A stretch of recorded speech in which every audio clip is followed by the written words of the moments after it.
It should all be working.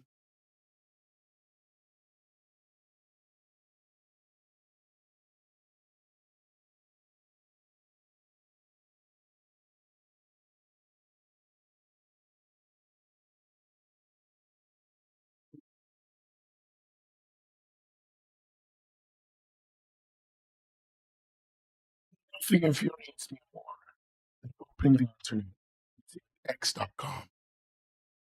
Nothing.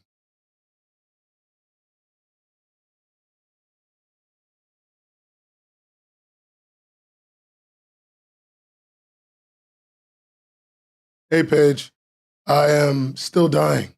I don't know if you've listened to the last live stream, but I've been sick for like a month. I don't know why anymore. But I'll live, probably.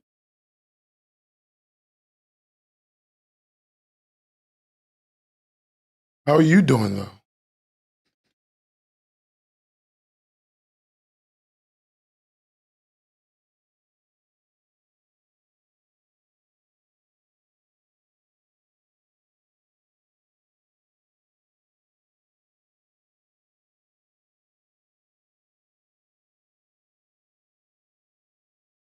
Oh, great. It's not just me.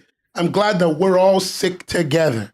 And if you die, Konichi I'll die. And then we'll be like best friends in super heaven. Just you and me. It's fine. There's nothing I can do about it, right?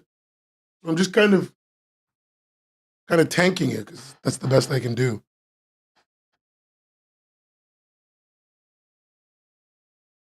So beautiful, super heaven, me and you.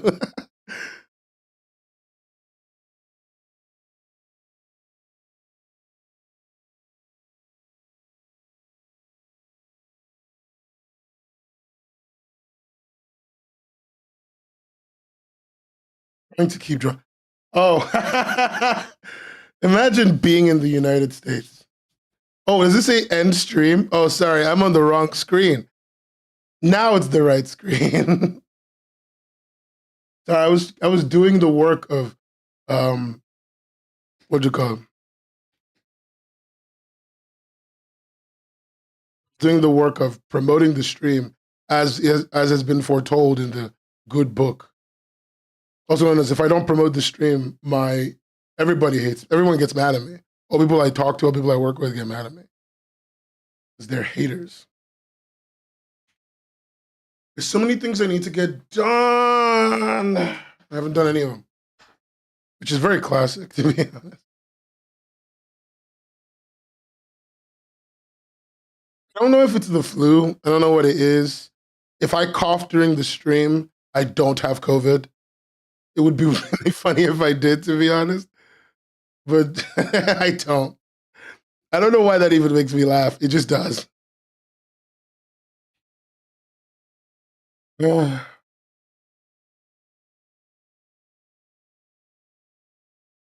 Okay.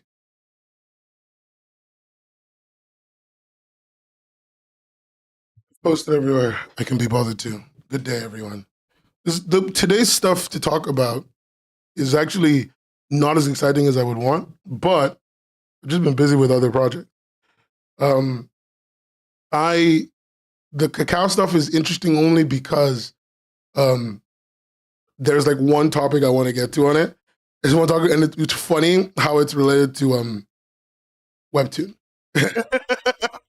Because you guys haven't seen it, because you guys aren't investors. And honestly, it's good. I'm happy you're not investors. Don't be. Um, but the TLDR is the stock price is at an ATL, you know? As the kids say, it's at an all time low, like the band. And we're going to talk about that, why that is, what is being expected, what people are saying in the quote retweets, you know? I think that's going to be very interesting stuff that we're going to get to. Um, yeah, there's a document I've been looking for.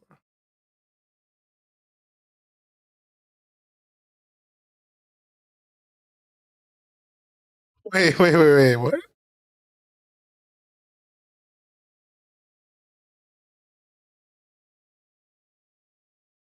something I hadn't looked at. Sorry, there's something I hadn't looked at. I'm just trying to.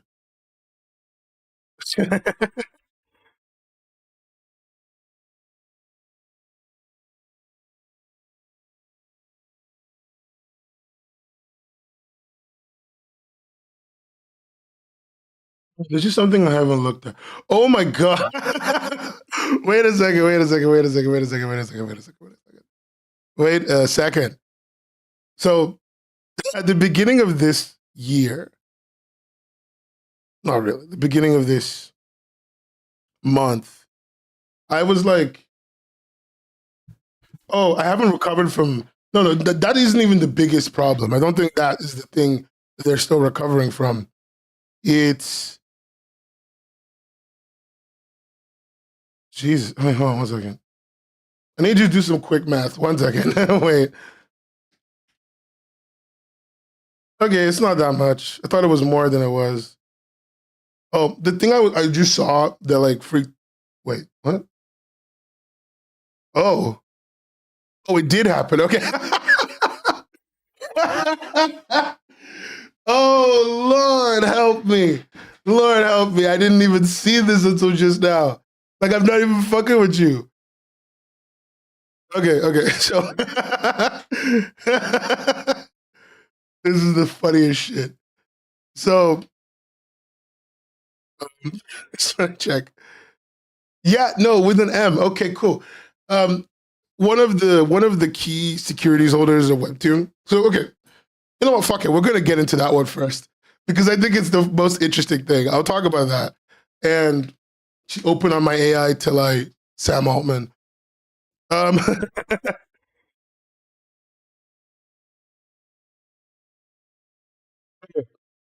I'm just gonna show it because the coincidence is too great. It's too great for it to have been like market correct. Whatever. Let me just get to it. Let me get to it. I'm sorry that I'm going to talk about stocks, but first things first. Hey everyone, and welcome to another episode of the Webcomics Hubcast. My name is Nan, your only host. Please, I need a co-host. Someone help me. But I'm your only host. I'm your only friend. Nobody loves you except me, and I'm here to talk to you about some webcomics. So this is episode 12, season 4, I think. And I know a lot of what we've talked about very recently has been very financial focused, so a lot of people get turned off by that. And that's totally okay. That's not your fault. I'm not mad at you or anything, but I want to say something very clear.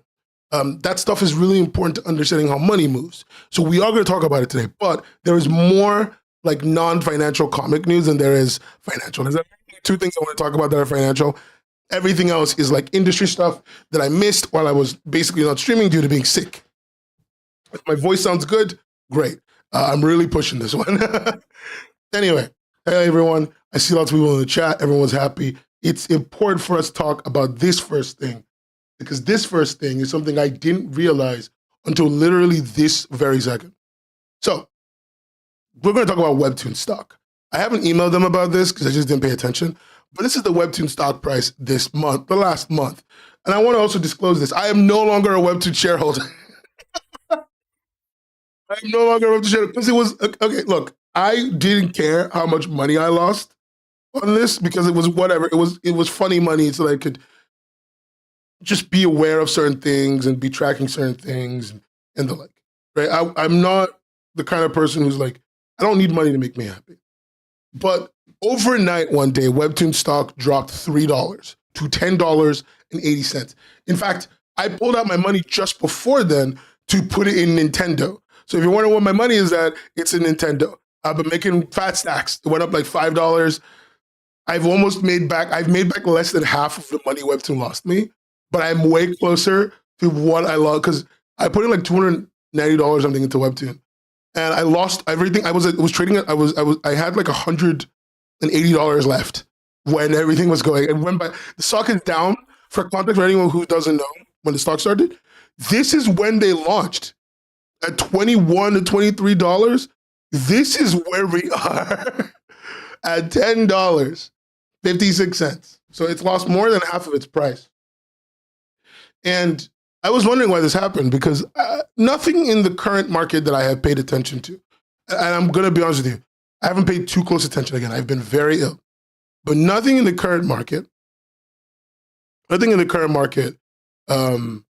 basically like tells me what's happening. There was a big economic drop yesterday-ish. It was a huge one, but that wasn't what affected Webtoon. Webtoon's stock went down, it seems, almost like invisibly, because this is February 7th, this happened, 6th to the 7th, right? And I was wondering, but I didn't really look too deep. And I'm not gonna say this is the only cause, there's obviously more things at play. But one of the things I noticed just now as the stream started, as I was looking through some documents to look at something, is I was looking at SEC filings on Webtoon. This is an SEC filing from a couple of investors.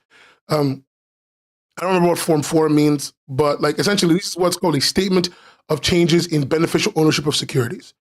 Lots of words. All it is who owns the stock now? That's all that document is. And I was just looking at them because I was like, because if you don't remember this, last year, Webtoon gave their CEO, JK, $30 million cash as a bonus for starting the Webtoon independent corporation. They gave almost every other C-suite level person crazy numbers of stocks, right?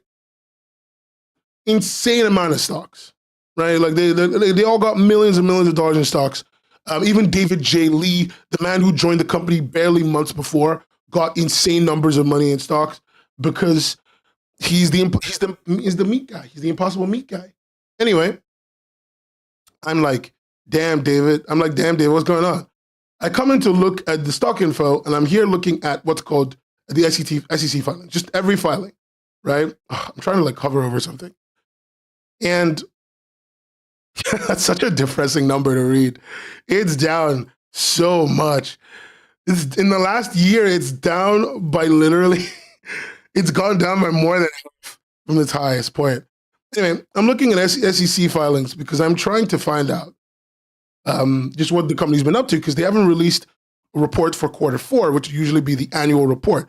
And I like to talk about the annual report because it gives a decent understanding of the company financials, all that shit. And I noticed like a bunch of Form 4s. And I'm like, what the hell is that? It's cool. I'm like, what are all these Form 4s? I've never seen a Form 4 before because I just don't look too deeply into everything. The one that I've been reading up in Korean, they don't call it Form 4 there. I haven't even read what this document is. God knows what this says. Maybe we'll read it here. Oh no, wait, actually, real quick. Let me just. Is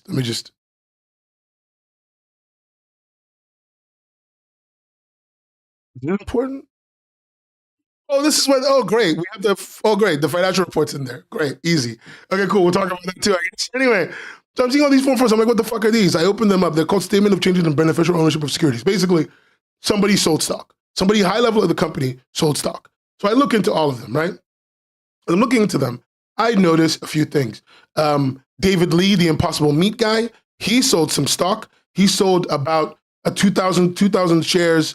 He sold some shares, sold 2,000 shares at $12.75. So he sold about $80,000 worth of shares. That's actually not that much because David has like 300,000 shares in the company. So he's selling at $12.75, right? Selling 80,000 is not that much. Then there's what's his name? David Lee did it twice. I'm sorry, I made a mistake. I thought there were two people. David Lee sold $80,000. Like he sold like 40,000, really more like $40,000 worth of stock, then $80,000 worth of stock for 120K. He sent the sale out on the 30th of the month. It kind of cashed itself out on the day in which this filing came out. So like a couple of days in between, it's not a big deal, right? The 3rd of February. They didn't all invest into Nintendo. If they did, they'd have made fat stacks this month. But the one that really caught my eye, and I wanted to show you guys, I'm going to show you this. I'm going to zoom in. But, is it not going to let me? Oh, God, I'm clicking the wrong button. The one that really caught my eye of all the documents is this one. This is a form from Kim Jun-ko. Kim Jun-ko is, what'd you call it? Kim Jun-ko is, if I remember correctly, that's not JK. Wait, is that JK? No. I think that's Jake. No, I don't remember who he is. Doesn't matter. All that matters is this is a C-suite level employee. I think this is the CTO. He's either the CTO or is JK. But JK's name is Junko. Like, well, no, this is JK. Whatever. Doesn't matter. What matters is this. He sold 200,000 shares at 1286, and he still owns another 500,000 shares in his name. By the way, for context, like, how much money is that? You're like, how much money is that, then? That's $2 million worth of shares. He sold them like, they cashed out like what? A few days before the massive fucking crash? Because the day it all went through is the 3rd, right? For some reason it went up. Stocks are complicated. I'm not saying it's the only reason, there's other stuff, but I'm pretty sure people noticed that a high-level C-suite employee just sold of their 750,000 shares. Sold what? A third of them for just a measly $2 million. And it might sound crazy to you, but I want you to understand something. He got 750,000 shares, or he got all these shares at when the stock was trading at $21. No, it's not a pump and dump. Don't say it. So when he got the shares, the ones he sold were for $4 million. He sold them for a 50% loss, more or less, right? Because the share price isn't going up anytime soon. But like anyone who sees it would be like, what's going on? Why is the C-suite, who are paid handsomely, cashing out for $2.5–3 million? They make more than that a year. What do they need to do this for? Like, I think it's interesting.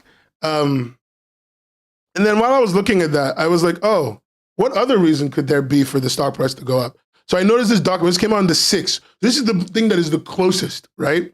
The closest to the reason why the stock is down. So I want to contextualize something for everyone. Webtoon was predicting that this final quarter of the year, they were going to make, that's basically from November to January, more or less. They were going to make $380 million, right?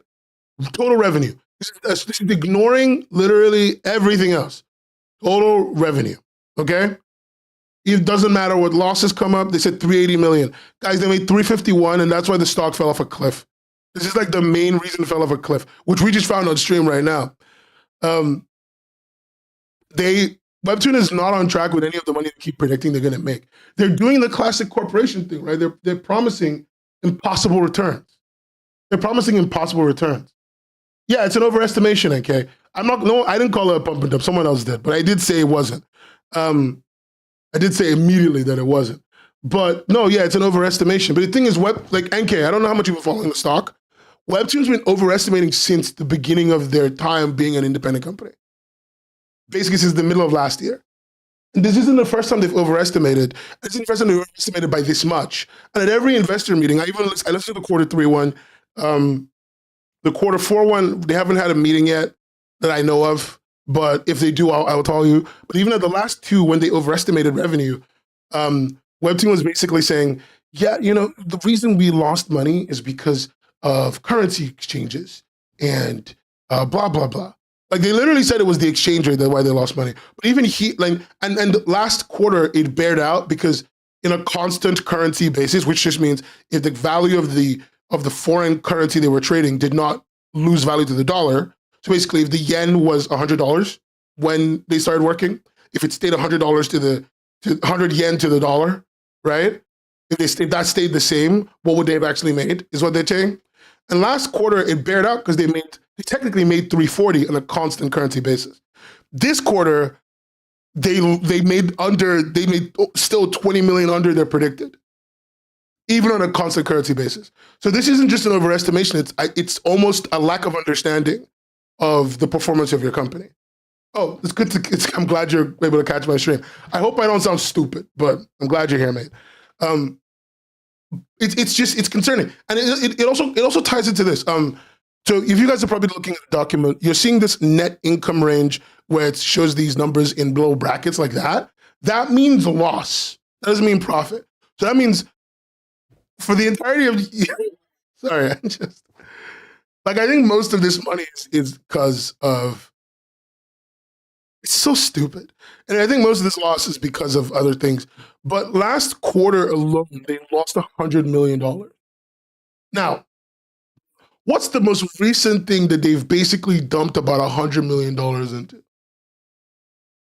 Could anyone guess?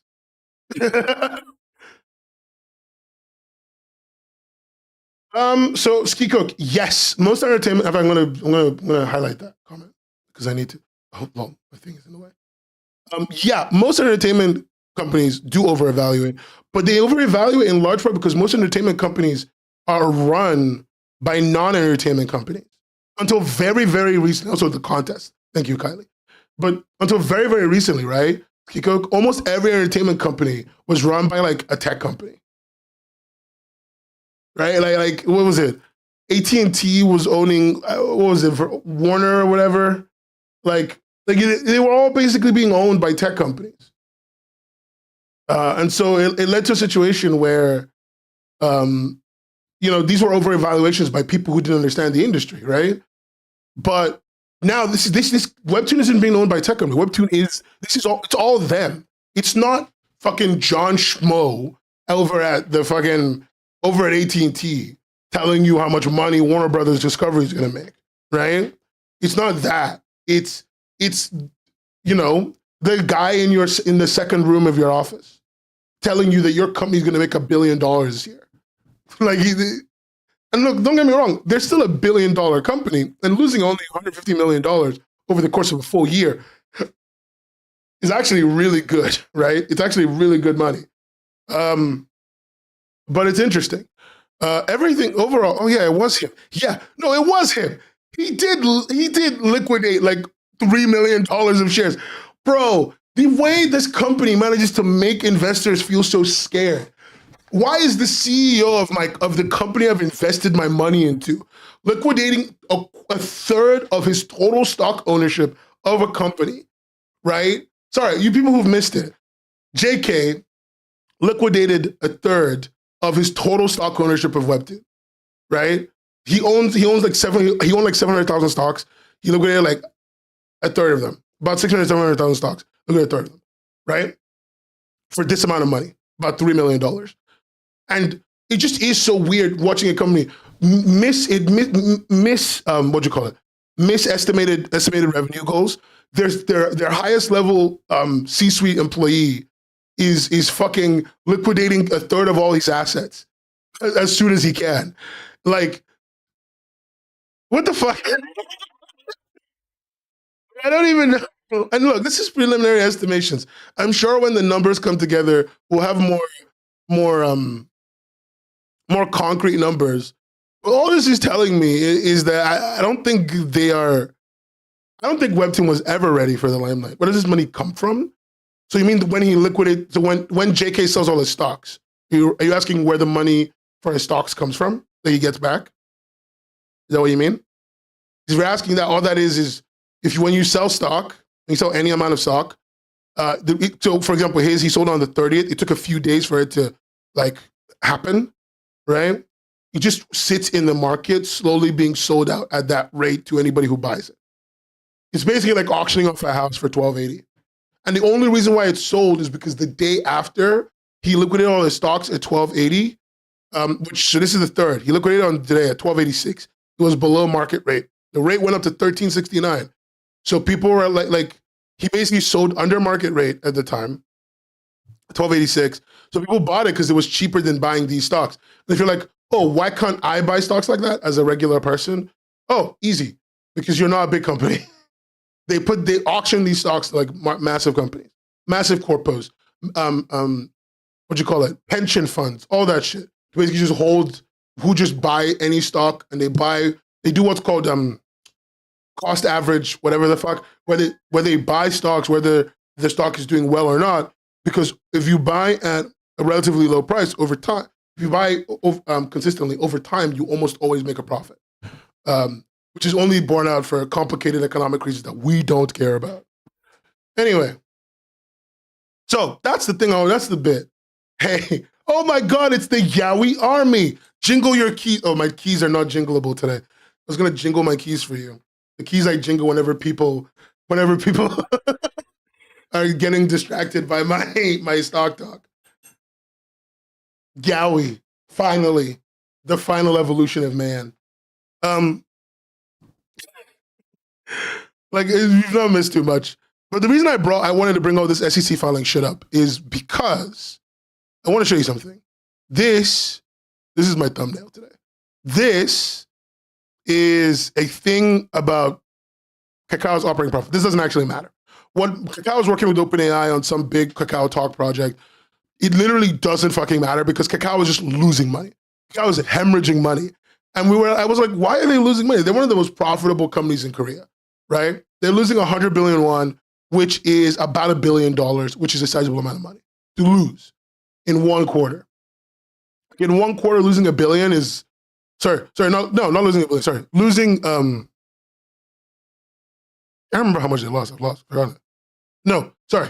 Losing 33.7 billion, so it's about $330 million, is significant. It's not like Webtoon losing $100 million a year. This is losing twice that in one quarter, year on year, which is crazy. And the total net deficit was like, about 300 so billion won. And so I was like, hey, what's going on? I'm reading this article. And the thing that really stands out to me in this article, I'm going to zoom in. By the way, this article was written by Lee J. Lim of Kakao, Korea Jungang Daily. Anyway, what really stood out to me in this article was, where is it? Here, this line. However, sales from the content business unit dropped 13% on year on year to $900 billion on the sluggish performance of gaming, music streaming, and Webtoon unit. This is the thing I've kind of noticed this, and when we talk about the other platforms, I think we'll talk about this a little bit, but I said at the beginning of this year, this is going to be the most interesting year for comics ever. It always is every year. I think I say that every year now, but it has been the most interesting year for comics because, as you all guys already know, Webtoon's doing their webcomic contest legends, or whatever the fuck it's called, right? They spent way too much money on it. And this year alone, right, they're trying to develop almost every single IP they ever got from originals. They literally doing a horror series for Stagtown, live action.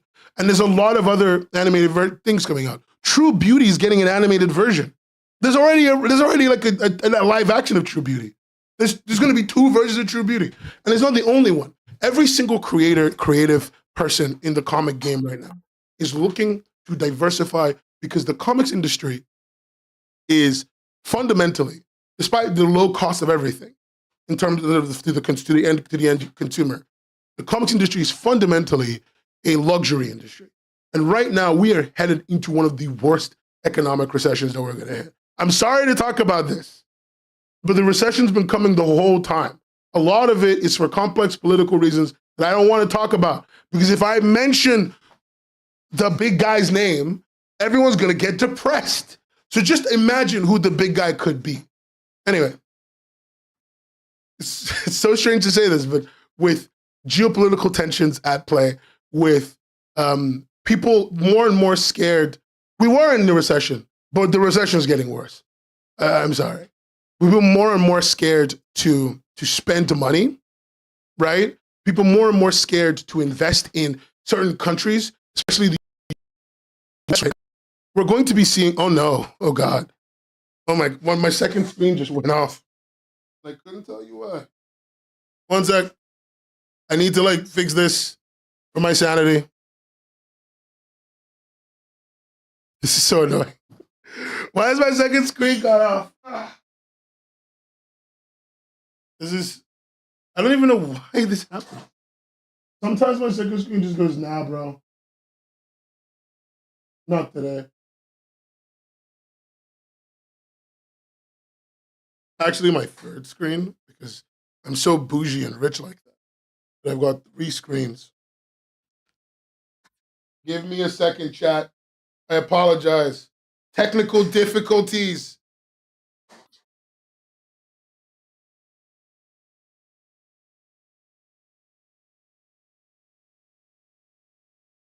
Oh, it just fucking disconnected itself.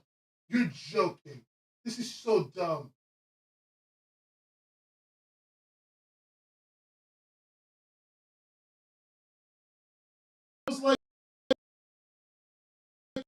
I was like, what happened to my other screen? Oh, is it like a malfunction? No. I pulled on one cable and my entire house of cards came tumbling down. This is bullshit. Anyway, we're back. Where was I? Okay, I'm back. Okay. Due to rising geopolitical tensions, right? We're in an environment where people are less likely to invest in certain countries, in certain environments, and certain products. And unless webcomics bear out money in the next maybe year or two, we're going to see a large reduction in investment in that industry. And the reason I think that is because I I have a rough understanding on who's being invested in right now because of some NDAs I've signed. I can't say who, but I can say that none of those people are making profits. None of people are even breaking even right now. The big monetary investments that have gone into the industry, people who they've given them to in the webcomic game are not breaking even. Because it's hard to make money with comics. It's an almost guaranteed losing game to an extent, right? And so we've experienced the high of great funding. As Yowie Army says, I miss the old days where Webtoon would just, give us money. And I miss those days too, Yowie Army, right? But I do not think ever we're going to be coming back to those days for quite a while. Every IP, everything that we sign, every single comic that we see going through is going to be in service of what the Webcomic Legends contest is in service of. Finding a new, high quality, high value IP that they can freaking exploit and develop into more series to make more money. And that's just what they have to do right now. And the reason for that, and this is basically coinciding with companies and corporations trying to take up more and more of your attention. Because right now, they're making less and less money than they ever have because of a complicated series of poor investments, poor decision-making, and basically being allowed to run at a loss for the last 5 to 10 years. In fact, one of the things that really brought this up to me was Amazon. Amazon's killing their book download feature. And they probably have a bunch of reasons, right? As someone who has an audiobook service that I use personally, if you don't self-host, I want to say this to everybody right now. If you don't self-host stuff, you should start doing it. I literally self-host. I'm just going to show you. I self-host an instance for audiobooks. This is how I get my audiobooks. I buy almost all of these, right? And I just put them on my own computer, on my own server farm, and I get to have an audiobook service. That audiobook service also does regular books, which, I've got a lot of. You can also own regular books, but depending on where you live, Kylie, I found out that they're really expensive. A friend of mine lives in Australia. Turns out that the average book is like 40 Australian dollars or something, 30 to 40 Australian dollars, because shipping anything to Australia sucks. My point I'm getting at is we're experiencing a bunch of the companies, the free stuff we used to get, these companies were okay with running at a loss or at cost for going away because the recession is hitting. People are investing in less and less in different countries, especially in the big US of A right now, right? And what that means, to be honest, is that these companies, these corporations are going to be seeing less investment. Investors are scared, they're more temperamental, they're more willing to notice things. And these companies are run by people who have only ever been good at running companies in the good times. They've never ever had to run a company through the bad times. Almost all of them. Think of a company. I'm not even joking. Think of a Fortune 500 company right now. Not even. Think of a company right now that right? That isn't, unless it's something like Nintendo or Sony or whatever, any of the entertainment companies in the modern era, almost everyone running them is people who've been running companies since after 2008. All the big tech companies are all post-08 companies. Almost all of them. I think Spotify is post-08. Webtoon, 02, Webtoon didn't even start picking up till past 08. My point I'm getting at is none of these people, Celeste is making a great point. None of these decisions are haphazard, right? They've been planning to cut these costs. In fact, I know they've been planning to, because I worked at a company where that's a discussion they'll have. They'll be like, we're going to give away this feature, and then one day we'll take it away, and we'll just take it away when we can get away with it, right? Like, and then they're doing it because they're getting less money, and they're getting less money because the world, and that is leading to situations like higher drives to develop their IP, something that Webtoon was always going to do, but they're really pushing it through in the last year-ish, right? And the fact that when they do something really stupid, they make us skittish. Like, again, SEC filing showing that they miss revenue goals, and Webtoon's CEO selling off a third of all his shares. How else? Why wouldn't I be scared? But you know what really ticked into me? The thing that really got me thinking about this. Where is it? Here was this. So this is from our boy over at the Bleeding Cool, because they are bleeding cool. What you call it? Rich Johnston. Rich, we salute you for your service, good sir. Diamond, I missed this in January because I've been sick for a while. But do you guys remember Diamond Comics? If you are not like really deep outside of the webcomic game, I'm gonna give you a bit of a 411 high level overview. Okay, Diamond Comics was the main primary distributor for the big three, really the big three. It's just big me. Anyway, no, but it was the main distributor for Marvel and DC, and I think Image too at the time, right? This is like 2 or 3 years ago. Hi, Linda, right? 2 or 3 years ago that Diamond was like the father of the game. Yes, thank you, Linda, you're the best. They were the father of the game. And then, well, the CEO pissed a bunch of people off. That was one of the things that he did. Because I think he was like weirdly racist or something. I don't remember. But he pissed a bunch of people off. And all the people that Diamond distributes to, the comic book stores, absolutely fucking hated working with Diamond anyway, right? And on top of all of that, they like fucked up some, I think they actually fucked up some fundamental, they started losing money due to COVID as well, because they were selling us fewer comics. And there was something else they did. I completely forgot what fucking they did. What matters is this. They have lost that seat. Everyone is signing with Lunar right now, which is the main comic distributor of almost every single company. I think even Image is going through Lunar right now, although I'm not confirming anything. What matters is this. Diamond has lost their seat as the king of the throne, right? And they just filed for Chapter 11 bankruptcy, baby! Yeah, baby! That's what I've been waiting for. That's what it's all about. For people who don't understand why Diamond is shit, I want to give you like a really big understanding of something. A lot of my friends who worked in comic book stores would tell me something like, Diamond would make it so you couldn't buy like variant covers, for example, or you could only buy a certain minimum number of comic books. And then they would tell Marvel and DC, you sold 3,000 comic books this week, right? You sold 3,000 comic books this week. And then the stores would have to buy 3,000 comics of a book they don't want because they need to get a book that that actually will sell. And so as far as Marvel and DC are concerned, there's no difference, right? And on their balance sheet, they sold 3,000 comics. But on the balance sheet of the store, they just took a massive loss so they could sell one variant for $55 each. Like, it's not great.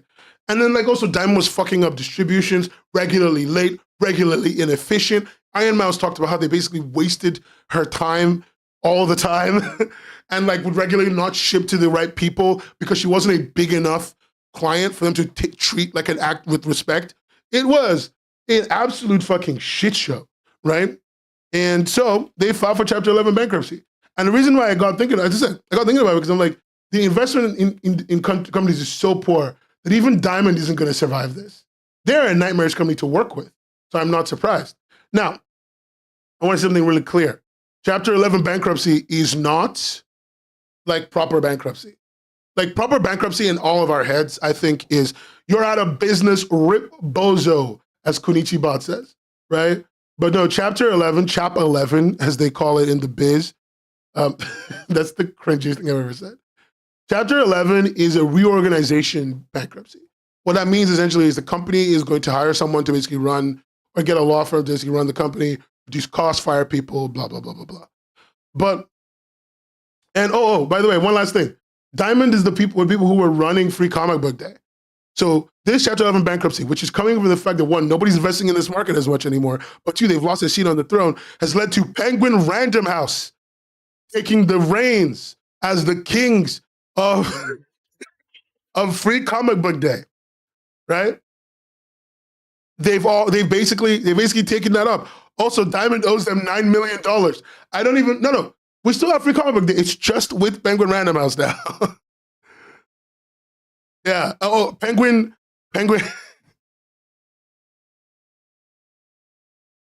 Sorry, I misread something. My complete bad. I'm stupid. Penguin Random House Free Comic Book Day titles have been allocated to Diamond Comic Shop accounts, as Diamond owes Penguin $9 million. Wait, I misread this entire thing. My complete bad. It looks like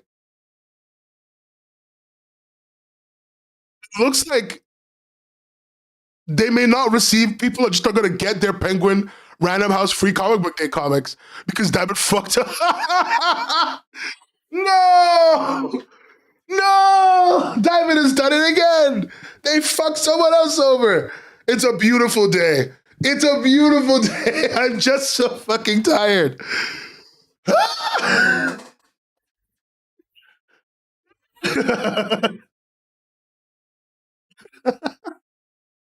I'm so tired. Also, what did you see? Oh, Linda said something. The general practice is that variant covers where the comic book stores would buy certain numbers of comics, receive the variant cover, supposed to be super rare, and from an artist that is well known that they could sell for a higher price. But the comic book stores are left with like 20 comics. Yeah. You know what I heard, Linda, as well? I heard that they were also using it to offload inventory that wasn't selling. Like they were forcing them to also buy books that just weren't good. Like nobody was buying, so they could offload it and be like, we sold. I heard that from one or two publishers and one or two bookstores. I don't know how widespread it was. I don't know if it was one or two times, but like, it's crazy. They such a on their way out in the door into their worst door. They managed to be fucking stupid. I mean, I'm not gonna lie. I'm not gonna miss any of these books, especially Kareem Abdul-Jabbar's Champion. I don't care. I honestly, unfortunately, don't care. But it is very funny that people are only going to be getting a percentage of what they've paid for. Dude, we live in hell, man. Like, what is happening in this industry? Sometimes. Anyway, I'm talking about people doing bad. Can I talk about someone who's doing good? Can I talk about someone who's doing really good this season? Who wants to hear about someone doing great? But come on, guys. Come on, chat. Be excited. I'm going to tell you about someone doing really well, and you're going to like who it is, and you're going to be really happy for them, and I'm definitely not gaslighting you. I'm definitely not gaslighting you right now. Yeah! Rocketship. Rocketship signed with Lunar as well. Rocketship is with Lunar Distributions, and they just hired SNL's Danielle Gar. Rocketship continues to do well after well. They're making expensive hires like Danielle Gar. I can't remember her name, and they've made a sign on with an actual major distributor so they can get their comics out the gate. Rocketship is owned by Tom Ackle. Tom Ackle's comics distribution business that he made for webcomics, Rocketship, that he made to leverage the money of webcomics before almost everyone. Which for all the many problems I have with Tom, this is a brilliant move. Yeah, it says somehow. Yeah. I wish it was a joke, but it does say somehow.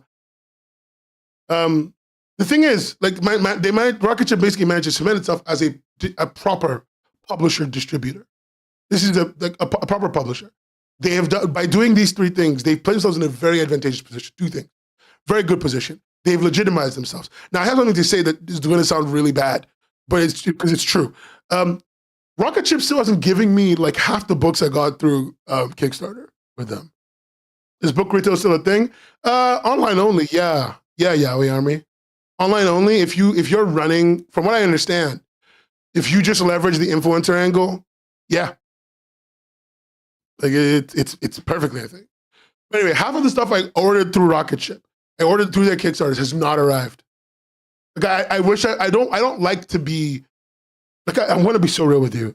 I don't like to badmouth people's projects because the projects I put money into on Kickstarter for Rocketship are for people I love dearly, people I care about in this industry, people I want to see succeed at almost any cost, right? These are my people for all intents and purposes. And Rocketship has not shipped me a single damn thing. And you know what's funny? I have a friend who was working with Rocketship whose books were not shipped to her by Rocketship for ages. She was seeing her book in bookstores before she was getting her book in her books in her hands. And it's not just her. I've heard from a lot of people at conventions and events that Rocketship right now is disorganized as fuck. Now, is this hire going to help? Perhaps. Perhaps the problem is that Tom has been doing too much work and he needs help. And I'm not saying that to be sarcastic. I mean that. I mean that, right?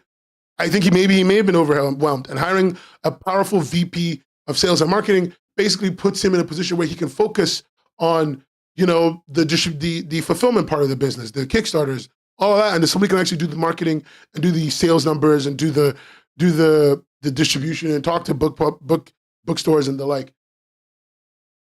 Honestly, from what I understand, Tom has a good relationship with the big bookstore Barnes and Noble, and is generally a nice person to work with in that aspect.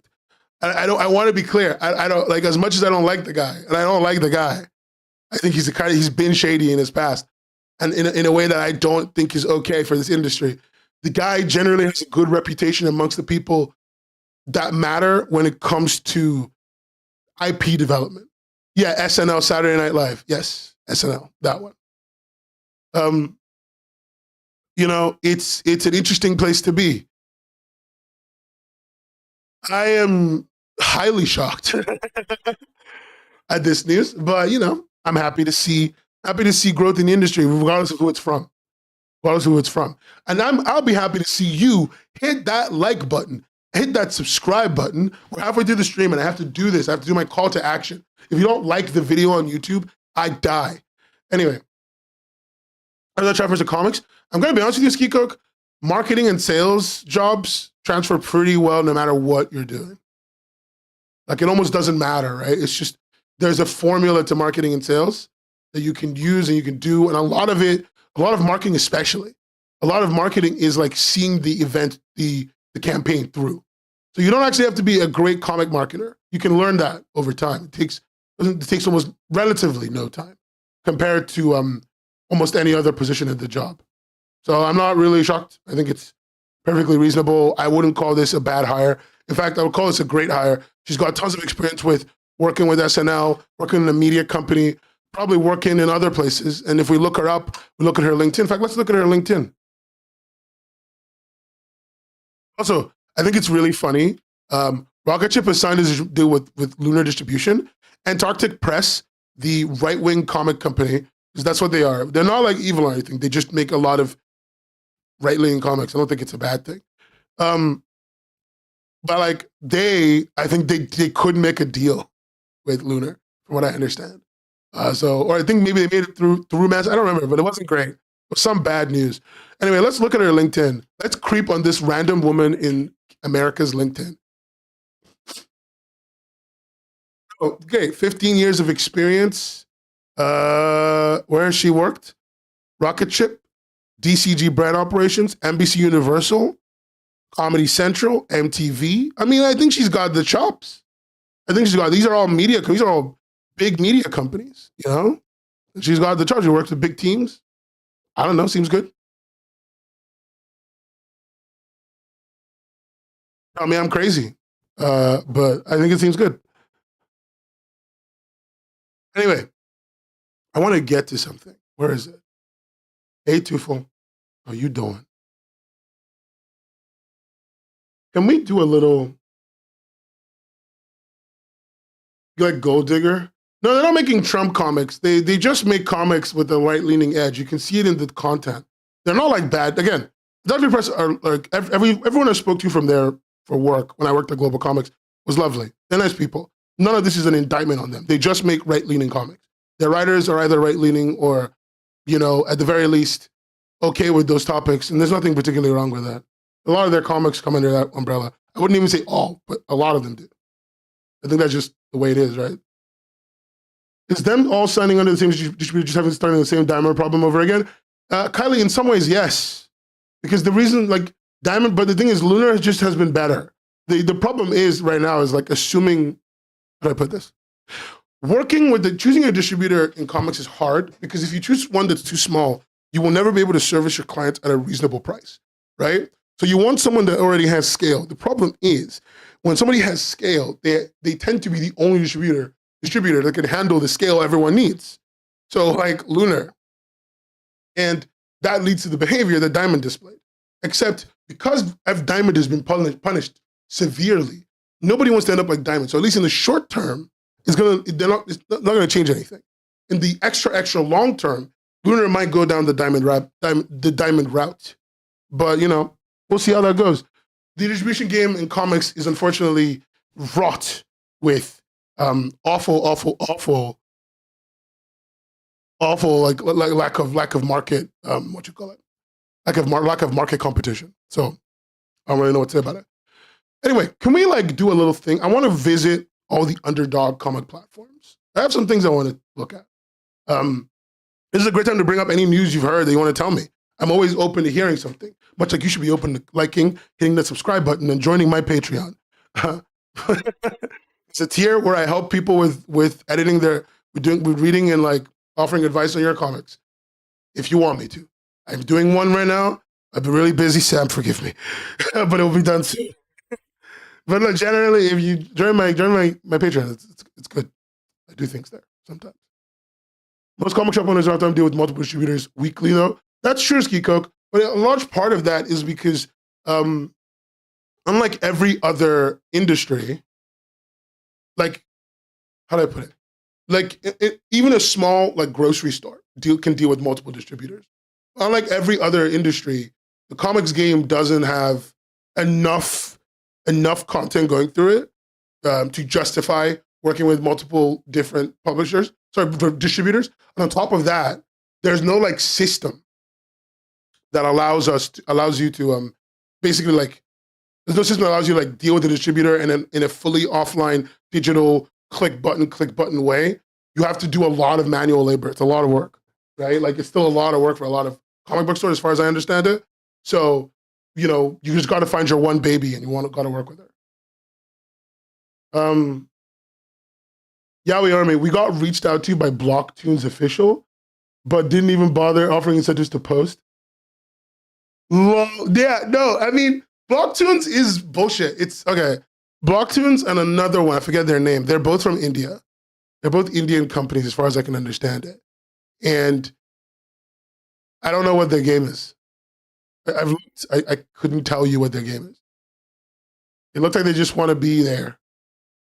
Not too much, Lucas. You missed half of the show. We're gonna go look at the every single underdog in the comics game in a bit.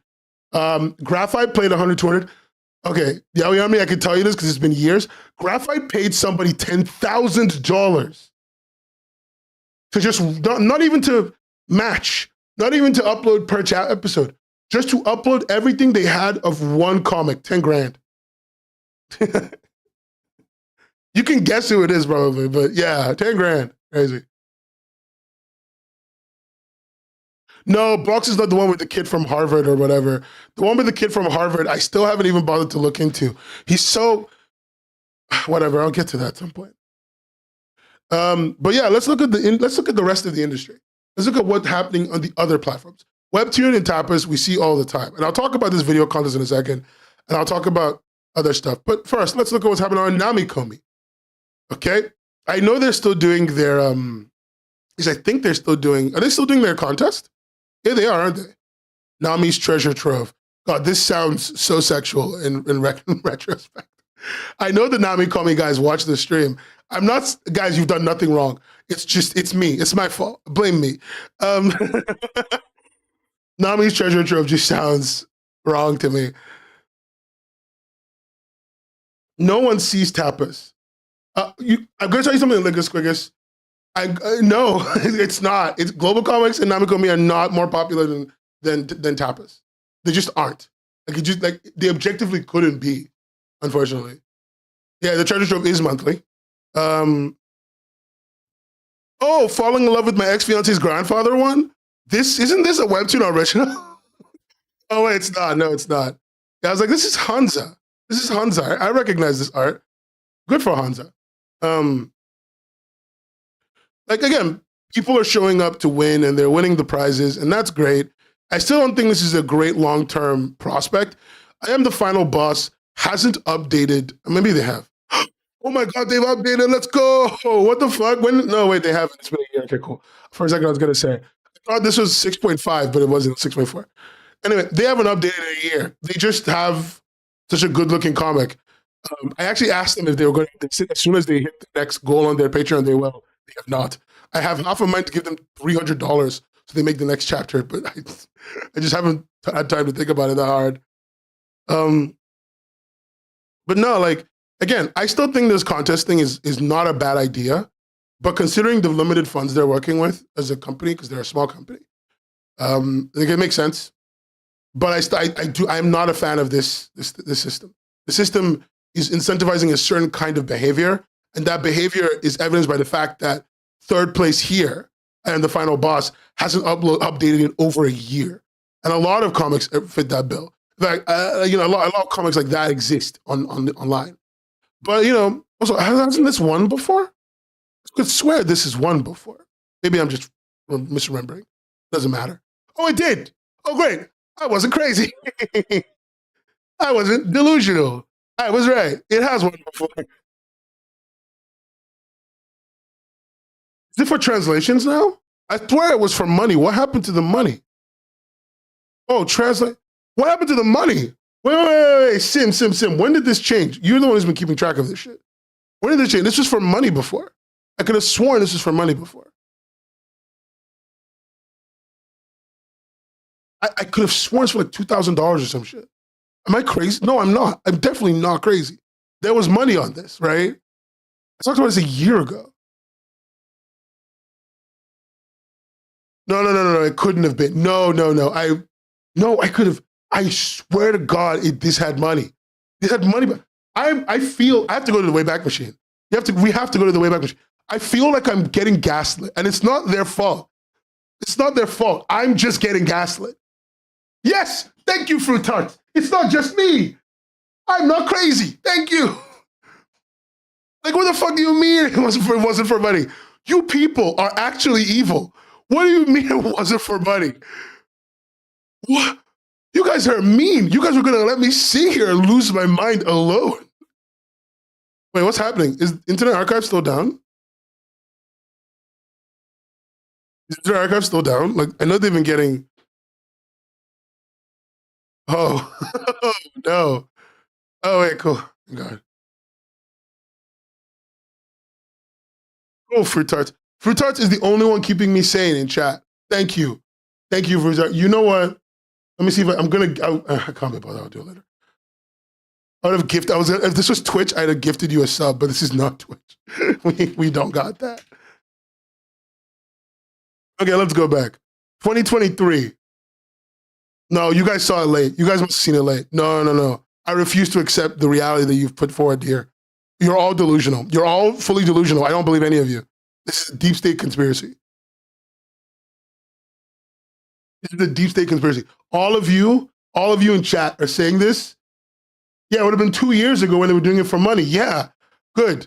Oh no, oh God. The way they all denied it as well. The way everyone in chat was like, no, Paige, don't laugh at me. I legitimately was sitting here going, fuck, I'm going crazy. It's happening. This is the curse. Yeah, way back when they first started out. Wait, what? Okay, the crawl didn't work. I have to like go through. No, it has to be. Like this all. What is going on? Why are all the snapshots of Namikomi not working on the Wayback Machine?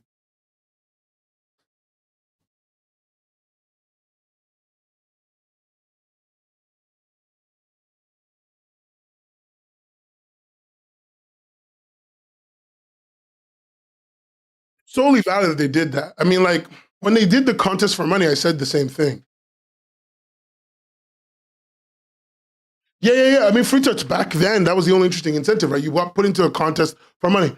Oh God, Django, thank you. Django, you weren't here. Chat was trying to gaslight me. They were trying to gaslight me into believing that Namikomi never gave money in contests. Like, can you believe this? Django, I need your help. I'm so glad you and Free Tarts are here. This chat is full of deceitful, lying bastards. The most devious bastards in New York City.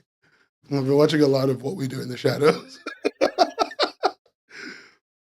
Dramatic my ass. Yeah, I'm sure they put it over there. The founders are very thoughtful guys. I met them. I met the founder. I met one of the other people. They're very thoughtful people. They're very intelligent. I mean, I'm sure they saw the writing on the wall before I did. I remember saying exactly the thing about like how the money going into that contest just don't make sense. Just don't. We're not gonna get a Wayback Machine, unfortunately. Whatever. I give up. Unfortunately, it's just not loading. It's just not loading. We're not getting a Wayback Machine, gamers. Oh, thank God, Jenga. Oh, I'll get to that. Yeah, it's actually not too far off topic. I'll get to it. But now they're offering translate. Okay, let me see. They offer through a partner to translate the first 3 chapters to 2 supported languages of your choice. Great. Translate the first 3 chapters to 1 supported language. Question: if anyone's ever won this, are these translations locked to Namikomi? Like, can I take my translations elsewhere? Interesting. To all supported languages in Namikomi. That's interesting. This is really cool. The big woke broke the Wayback Machine because of pronouns. Fuck my Chungus life. Absolutely fuck my Chungus life. Thank you for this meaningful thing. These are all human translated. They would never. Look. I know I give a lot of trust to these guys, but they are very good people. They love comics. Okay, I'm going to say this real quick with Namikomi before I go into the thing. The 2 guys I met at Namikomi proved to me one very important thing. No matter what you want to say about this company, even if they make stupid decisions, even if they ever do, they've never done it, as far as I know. They've made decisions I don't like, but nothing stupid. Even if they did make stupid decisions, these guys love comics. They are obsessed with. They love this industry. They love helping people. They would do things just because it makes the industry better. And if they could give us money forever, they would. Like, they love this industry. And they're very thoughtful people. So, Legacy, did you find it? DM it to me on Discord. DM it to me so I can prove these fools in chat wrong. These harlots.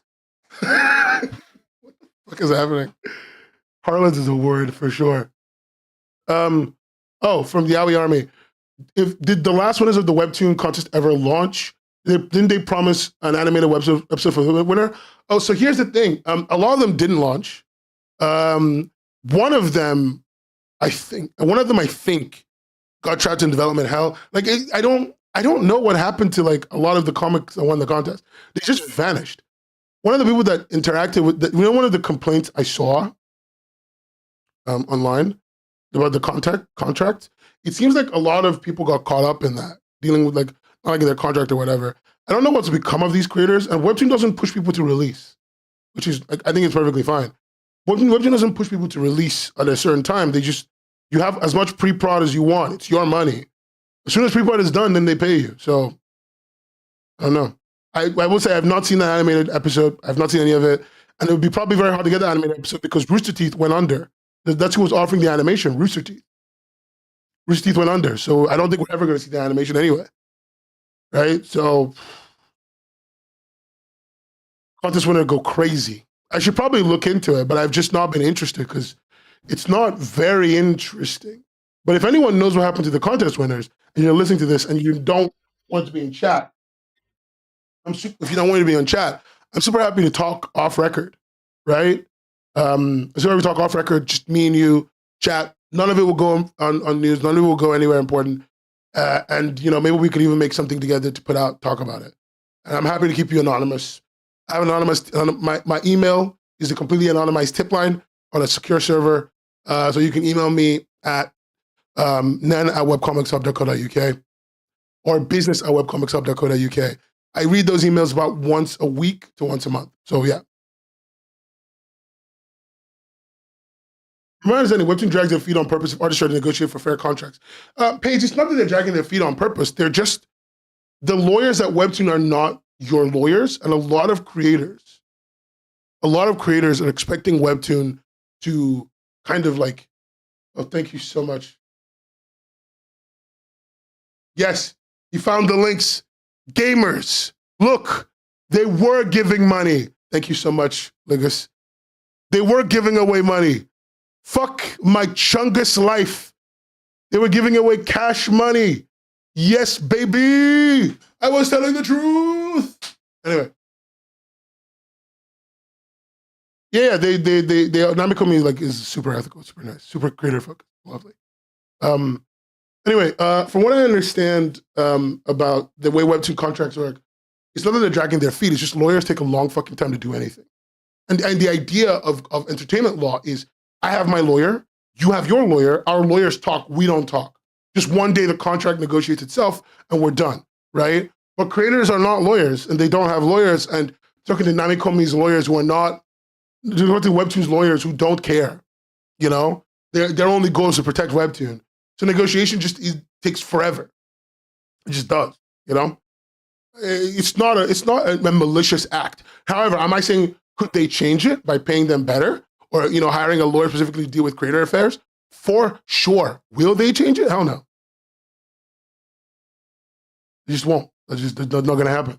It's not malicious, but it's like, it's not purposeful malice. It's just, I don't care enough to change that.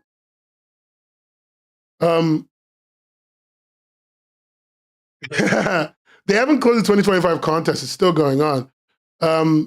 But yeah, you're right, Yaoi Army. Like, you know, where are the winners? Where are the winners from the last one? They talk about a new contest. But I guess that's part of why they're running a new one. The last one didn't really pan out as they expected. And so they're in a really weird position. I don't know. I don't know. It's just in a really weird position. And so they probably think this contest is the way for them to make their money back, or at least invest and get results this time, right? Like that's what you want when you're Webtoon. They do it every 2 years or so. This isn't off schedule. But remember 2018, 2020, and then we had 2023, didn't we? Like, yeah, none of the winners released. Like, none of this stuff is weird, Sim, but like it's just the last one we didn't get winners. Like we had winner 2022, my bad. We got winners, but we didn't get I haven't seen a result from the winners. Maybe I'm not looking hard enough. I know I've seen some people from the last contest get stuff. Like, here's an example of someone who got something that didn't really win. They were a runner-up. Where is it? Genderuo. Is it this creator? I'm trying to remember which creator it was. But the Genderuo creator, Zpot or whatever, they ended up being put on a project. I can't remember where I saw it, but Genderuo came back. It came under a name or something similar to Genderuo, I think under a different name. All I know is this creator got something. I remember the person who entered this for the action contest got something. So I don't know. Red Spine. I'm just going to type that in there.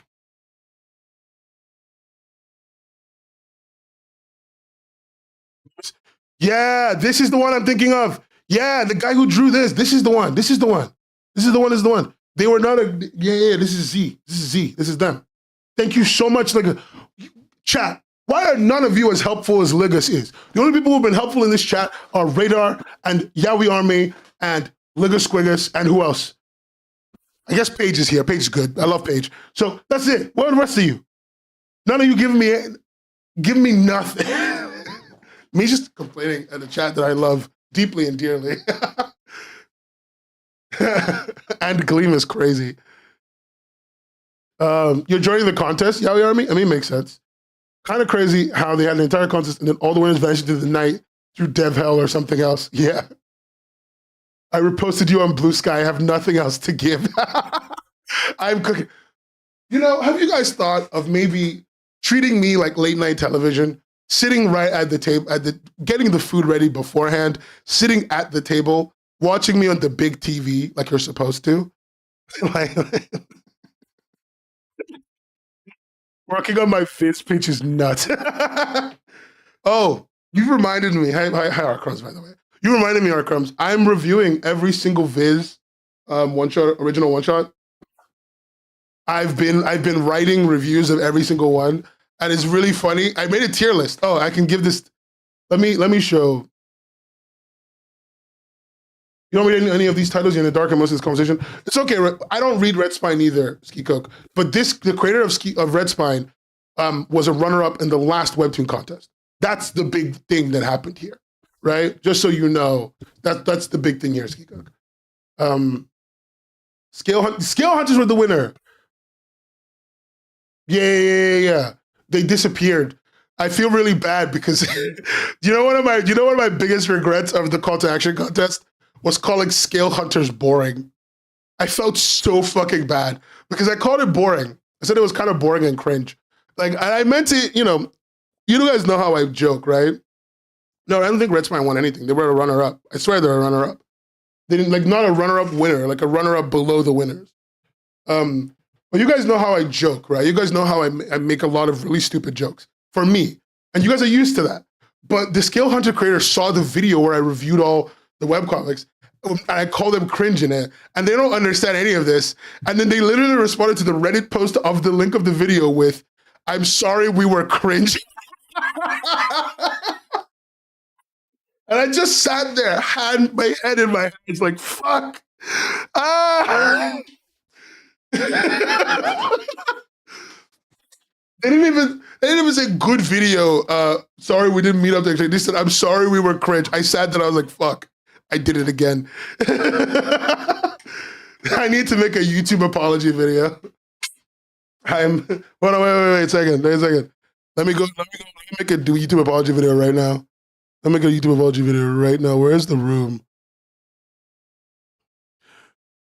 Guys, I'm here to apologize. Oh, no, whoa, I got a ukulele. And I'm here to apologize. I called the creator of Scale Hunters cringe. And, I have made a deep and continuous lapse in my judgment. And for that, I am sorry. Anyway, here's Wonderwall. Wait, I forgot the chords.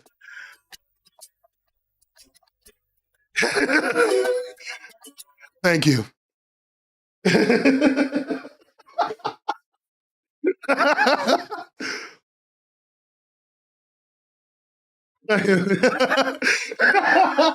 Anyway, here's Wonderworld to all of you.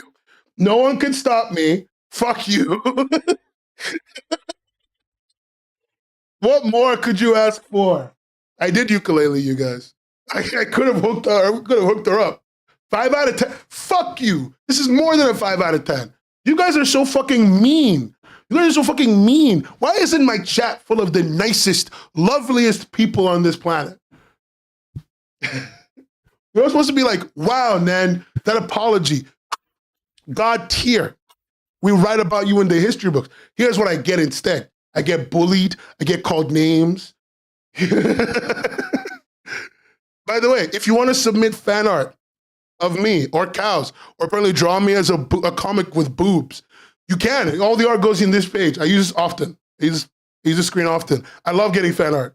You know what? My favorite piece of fan art to this day is the one of me beating the shit out of Webtoon, because I asked somebody to do it as a bit, and the image that we used as the reference image for that, I'm going to show you this. Man beating KKK member. Wait. KKK member with bat. I'm trying to find it.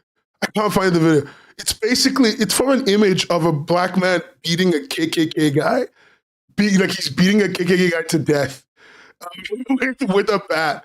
But it is... The context of the image is so much, but that's the image that was the reference image. That was the reference image that we used. without peas. And I feel somewhat bad sometimes about that image, but I change nothing. I would change nothing about myself and about that image. It was perfect. It was everything I ever wanted. To shreds, you say? Yeah. it's my favorite goddamn thing in the world. I remember when I found the image, I sent it to them. I was like, "This is this. We found it. We made it, gamers." Yeah.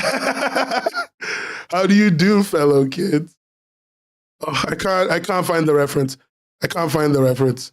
No, she's lost the time. She's lost. Oh wait! I found the reference. Wait. Okay, cool. This is the reference. This is the reference image. This is the reference image. And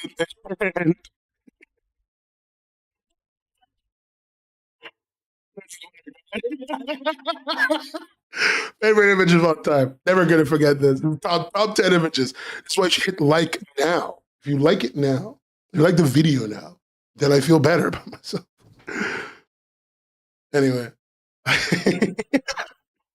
Let's move on. So we talked about Navi Kobe a little bit. It was interesting to learn about their translation shit. Interesting to learn that how well they're doing. Um, look, I love the translation. This is good. This is actually a really good thing because one of the things that I was talking to Queenie Chan. Yeah, it was Queenie. I was talking to Queenie Chan about about her manga, and she explained to me how like some of her manga is really popular in Turkish, and like basically just the exposure of your content to a different language can get you an audience that you've never thought of interacting with. And the great part is these guys translate the pages that you give them, right? I don't think they're just translating what you have on platform. I think you actually have to give them pages to translate. So you might be able to give them like actual printable pages you have to translate, go to a convention, offer like a little like preview version of your comic in one or two languages, just see if people like it. Especially if you're in Europe, and you can go to any convention in Europe, like I think it's totally worth trying to see if, a French audience would like a French version of your comic. It's such an interesting, useful addition. And, as much as I still think the social aspect of the website is pointless, I don't think this is the good part. I don't think anyone should be doing this. I do love what Namikomi is doing overall, and they're the only ones doing it creator focused. If they had more money, I think they could do more. But if you're asking me what's creator focused right now, what's the place to be if you're looking for a creator focused platform, I think it's Namikomi. I really do think that. Because at this point, they're the ones maintaining that. They're the ones providing as few incentives as possible to deviate from that that deep creator focus. And I don't think that's bad. I got a DM from one of the people I work with, and he's like, "Hey, for your sake and mine, I hope the bit with the Cluxbuster image is never shown to their PR team. They've already seen it. There's nothing I can even say. They've already seen it. They've seen it so much.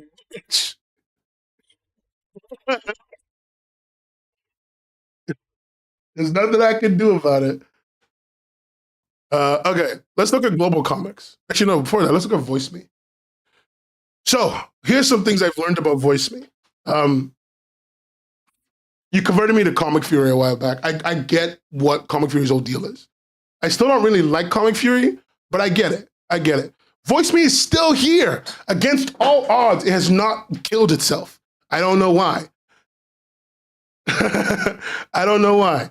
But VoiceMe continues to exist and continues to, I don't even know what they're up to be quite honest. But they've got quite a series of VoiceMe originals now.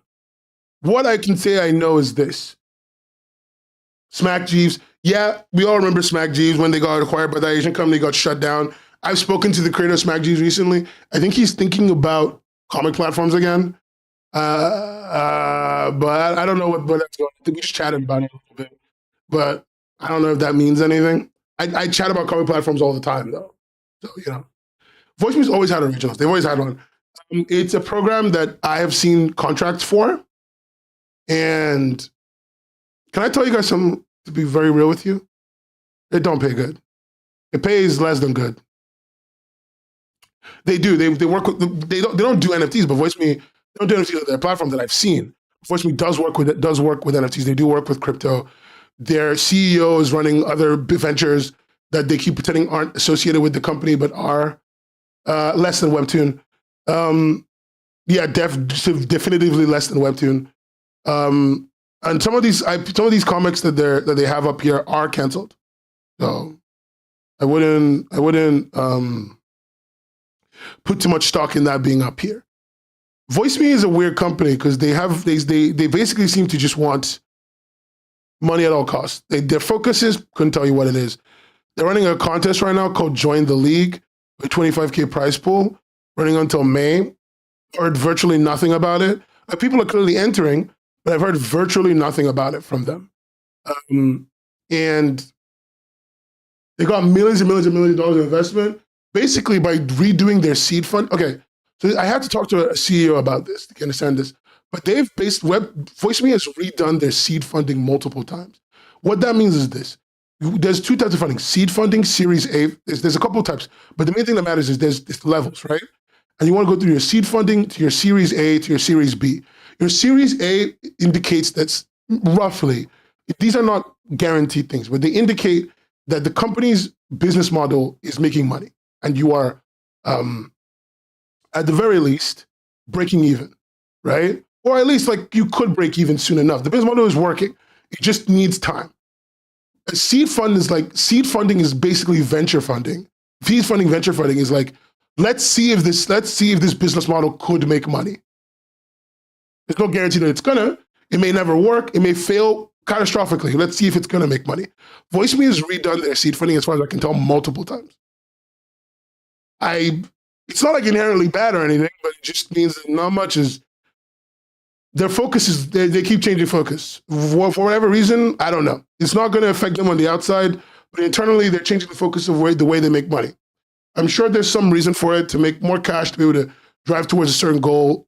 But I still don't advise this platform. It's a place to upload casually. However, if VoiceMe gives you a contract, one, you can.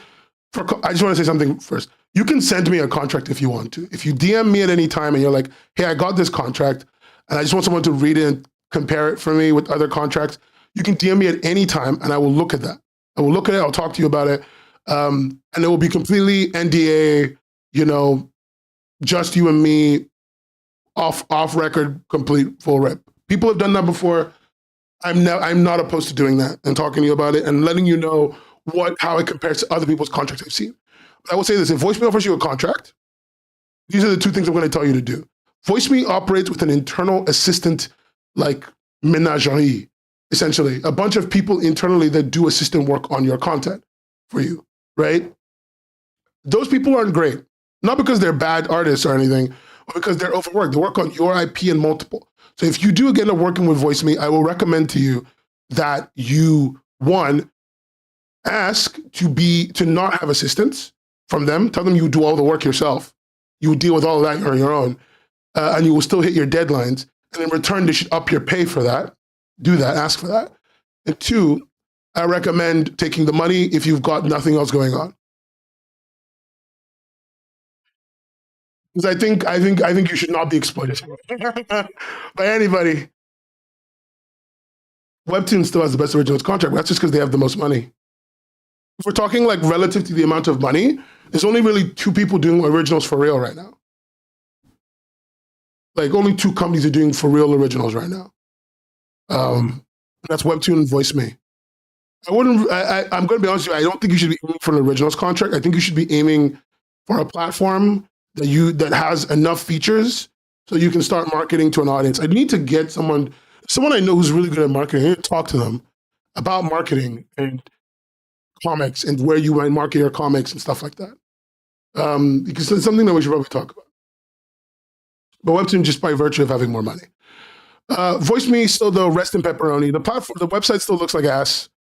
From what I understand, they want to add a social feature. They have not done it yet, but they do want to.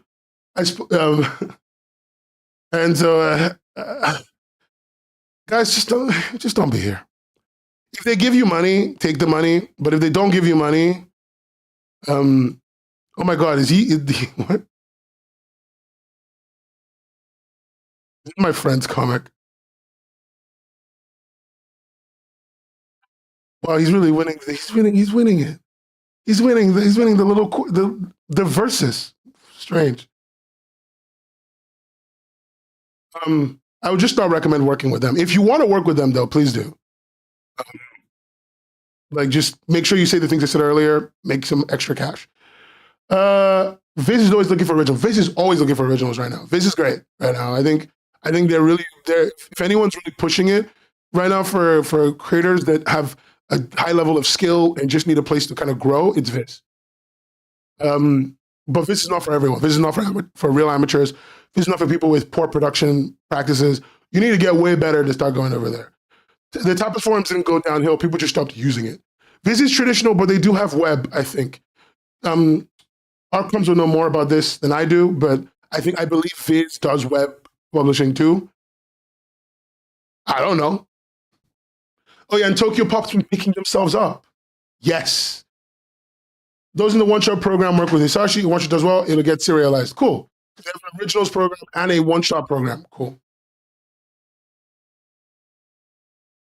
Yeah, the forum is just empty. That's the problem. It's not that it's gone downhill. It's just empty. It's just empty. If it'd be great if it was more full, but yeah. Originals are printed plus web plus app. One shots are digital only.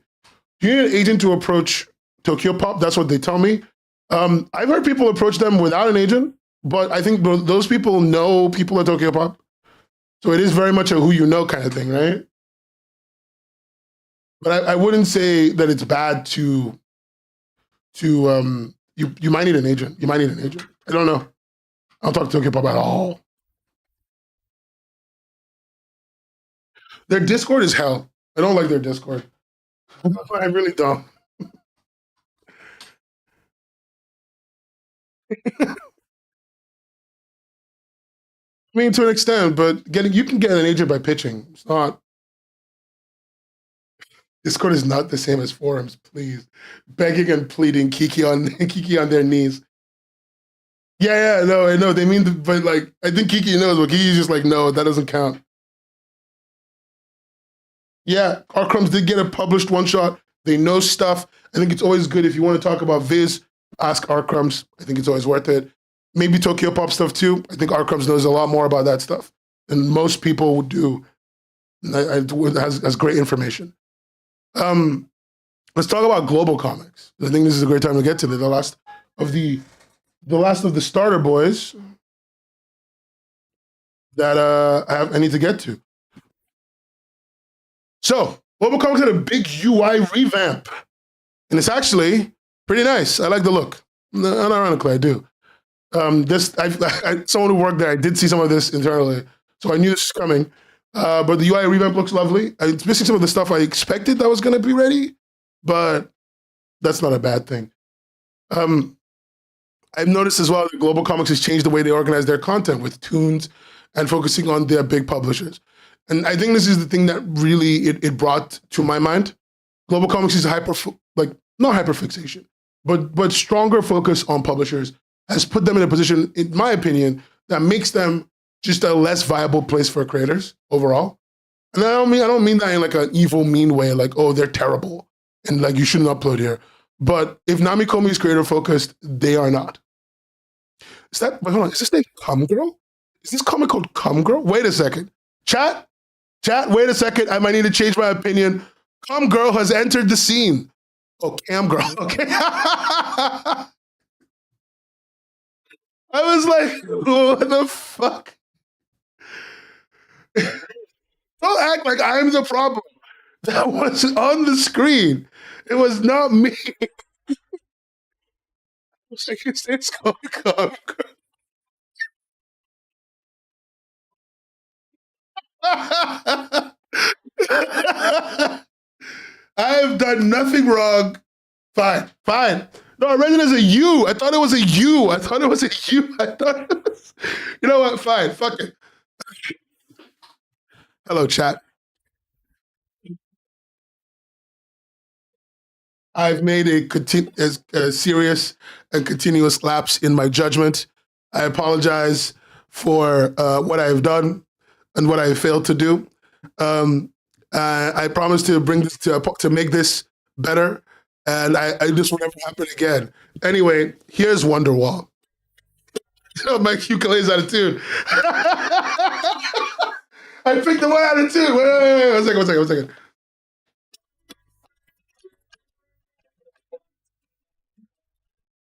Thank you. Wonderwall.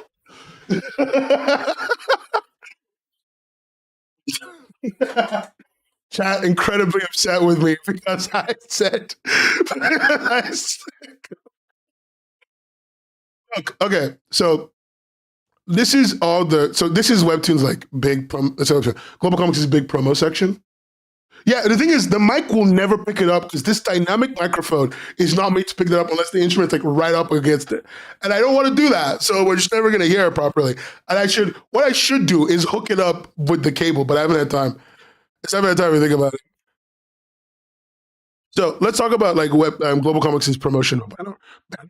I am not, and I want to compare it to something. I want to compare it to Webtoons. And I hope it doesn't come up with an unfair comparison. Okay, wait, before I actually do this, chat, real quick, I want to check. Is it an unfair comparison to compare Global Comics' top banner to Webtoon's top banner? Just tell me. Is that an unfair comparison? Because if it is, tell me now, and I'll shut the fuck up. But I'm feeling like it's not. I'm feeling like it's not, and it's making me want to do it and making me want to talk about it. I haven't talked about the VOD video contest yet. We'll talk about it in a second. So I want to compare this. You see this top banner? This is what Webtoon shows as the top banner, right? I want to compare this top banner to Global Comics' top banner. That's it. That's all I want to do. In terms of what it's doing, functionality, as like for promotion. We had 1 million views on a comic and made $200. That's cash money. Anyway, apart from Come Girl on the screen right now, generally, Global Comics' top banner focuses highly on published content. There actually are a few things that aren't published. I believe Black Salt is from Wiseacre. Yeah, that's from Wiseacre, which is an indie publisher. And I believe Niobe is a publisher. Dinosaurs vs. Cowboys, is that Scratch Comics? That's also an indie publisher. And what's the other one that's also an indie publisher? I'm trying to remember everyone. I used to have like an eidetic memory of all the comics on Global Comics, and now I just don't remember anything. Where is it? Not Mindset. Abnormal Shift. All three of those comics I just mentioned all three of those, apart from the one I just the last one, it's the wrong one. Abnormal Shift and Dinosaurs vs. Cowboys and Black Salt are all from indie content, right? With Black Salt and Dinosaurs vs. Cowboys being from indie publishers, so small press outfits, and everything else being from bigger publishers. There is a definitive focus on the platform on bigger publishers, which is not a bad thing. Like Arkhams point out that they don't discriminate, and it's not that people don't discriminate. It's not really some kind of discrimination issue. It is just functionally that the platform has a larger amount of content from publishers. The platform has a larger focus on publishers, and that is evident in the way the platform has designed itself. That's not a bad thing, but it does mean that the focus on indie stuff is a little lower. I don't really know how everyone feels about that.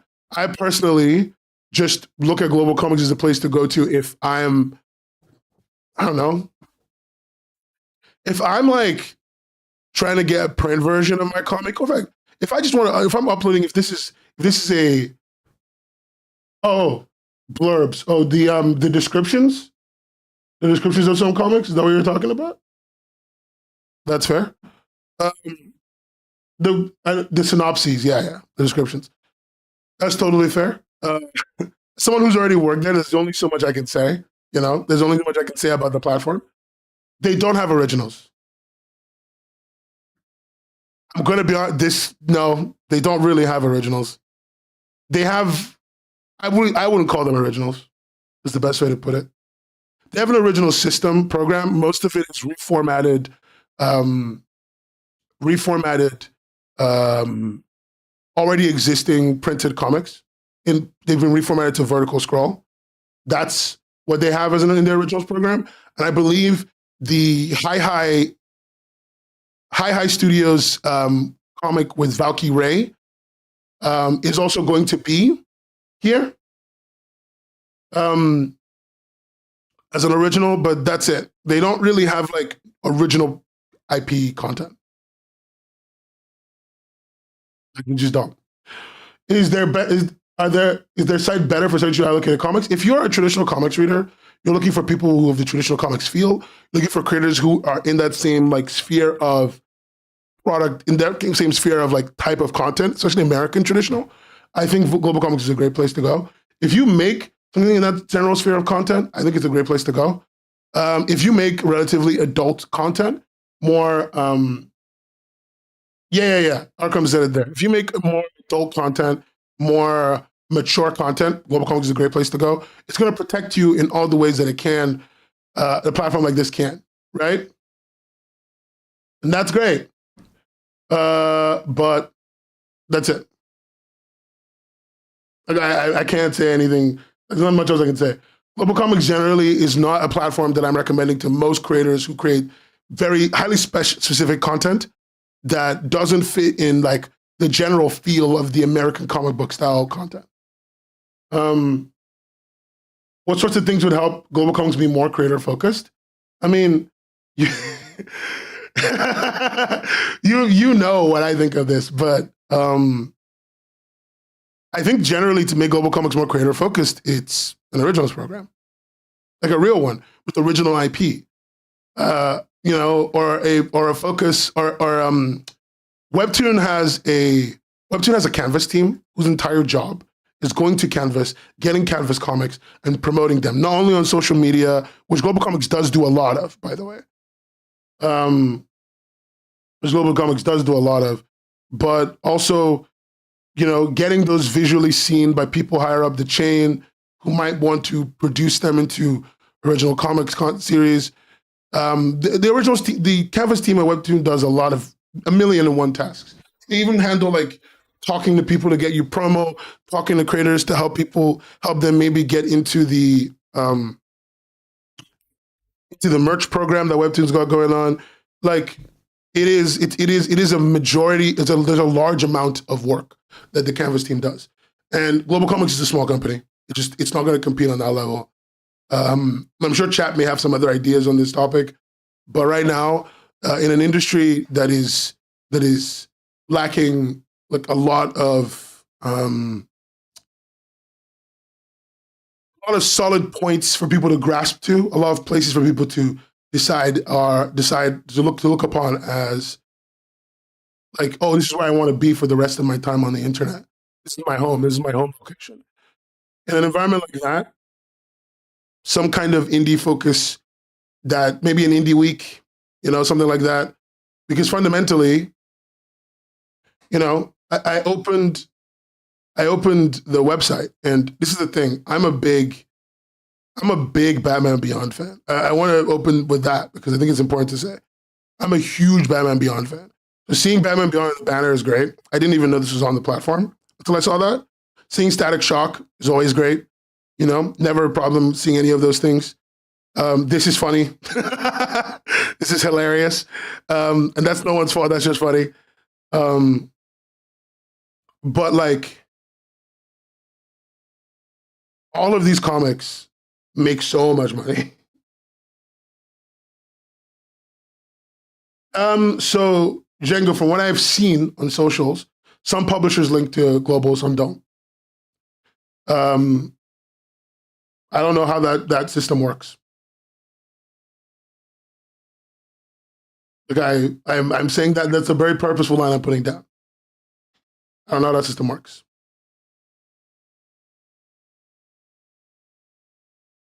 American Comics haven't done a great job of reaching people through the devices.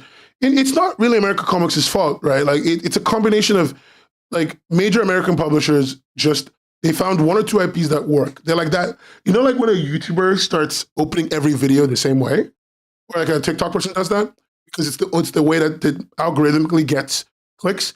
Every major publisher does that, but I think there's only so many major publishers and so many IPs that hit that goal, and so we don't even have the variety of content. I was talking the variety of content that we hope for. It's not that they don't make it; it's just they don't promote it on the same level. I was talking to a high-level employee of TikTok the other day. Yeah. Okay, cool. Out comes in that there's certain obligations after bringing a partner to the platform. Cool. But I was talking to a high-level employee at TikTok, and we were talking about content in the UK, someone I know. We're talking about like content and it's who it appeals to and blah, blah, blah. And we were talking about, and the thing that they said that struck me that I think about a lot, and I've said before in this chat, but just it's good to be vindicated, right? Is that the future of content is hyper niche, hyper niche genre content that appeals to very small demographics. So the only way for that content to be quote unquote viral, to be quote unquote popular, right, is for those small demographics, for the overall demographic of the market to be so large that a small demographic is 1 million viewers. You know, that's what YouTube did. YouTube was like, this isn't working. We can't keep appealing to videos with only 1 or 2 people. So they tried to really branch out, right? And YouTube put it in a situation where essentially, you know, they have a very big overall demographic, but a small, you know, like their niche genre content gets 1 million views a video, because 1 million views a video is a small drop in the bucket when you have 4 billion hours watched a day or some shit, you know? Anyway, I hope that makes sense. Maybe that's like the dumbest thing I ever said. Hopefully that makes sense. I think it's fine to focus on big publisher, traditional comic guys, but the byproduct of that is that the platform isn't a good place for indie comic creators, especially if you do vertical scroll. I agree with you, Paige. I think that's just the way the cards have revealed themselves, right? I appreciate the fact that Global Comics tries to use its monetization systems in meaningful ways, so people can get paid. I understand. From what I understand, they can get paid if any of your pages on Global Comics were on a paid schedule and then got made free, and a creator with Global Comics Gold, which is their subscription system, reads your comic, you get a little bit of money. From what I understand, you get a little bit of money. There's lots of different ways to get a little bit of money. So getting readers can translate itself to a little bit more money. But it's not sizable because the number of people with gold is not, from what I understand, sizable. I'm sure it's way up. It just isn't a lot. We started seeing YouTube videos recommending niche videos from 10 creators that have 50 subs. Yeah. This is it's the future of content, right? Hyper specialized niche content that really appeals to you.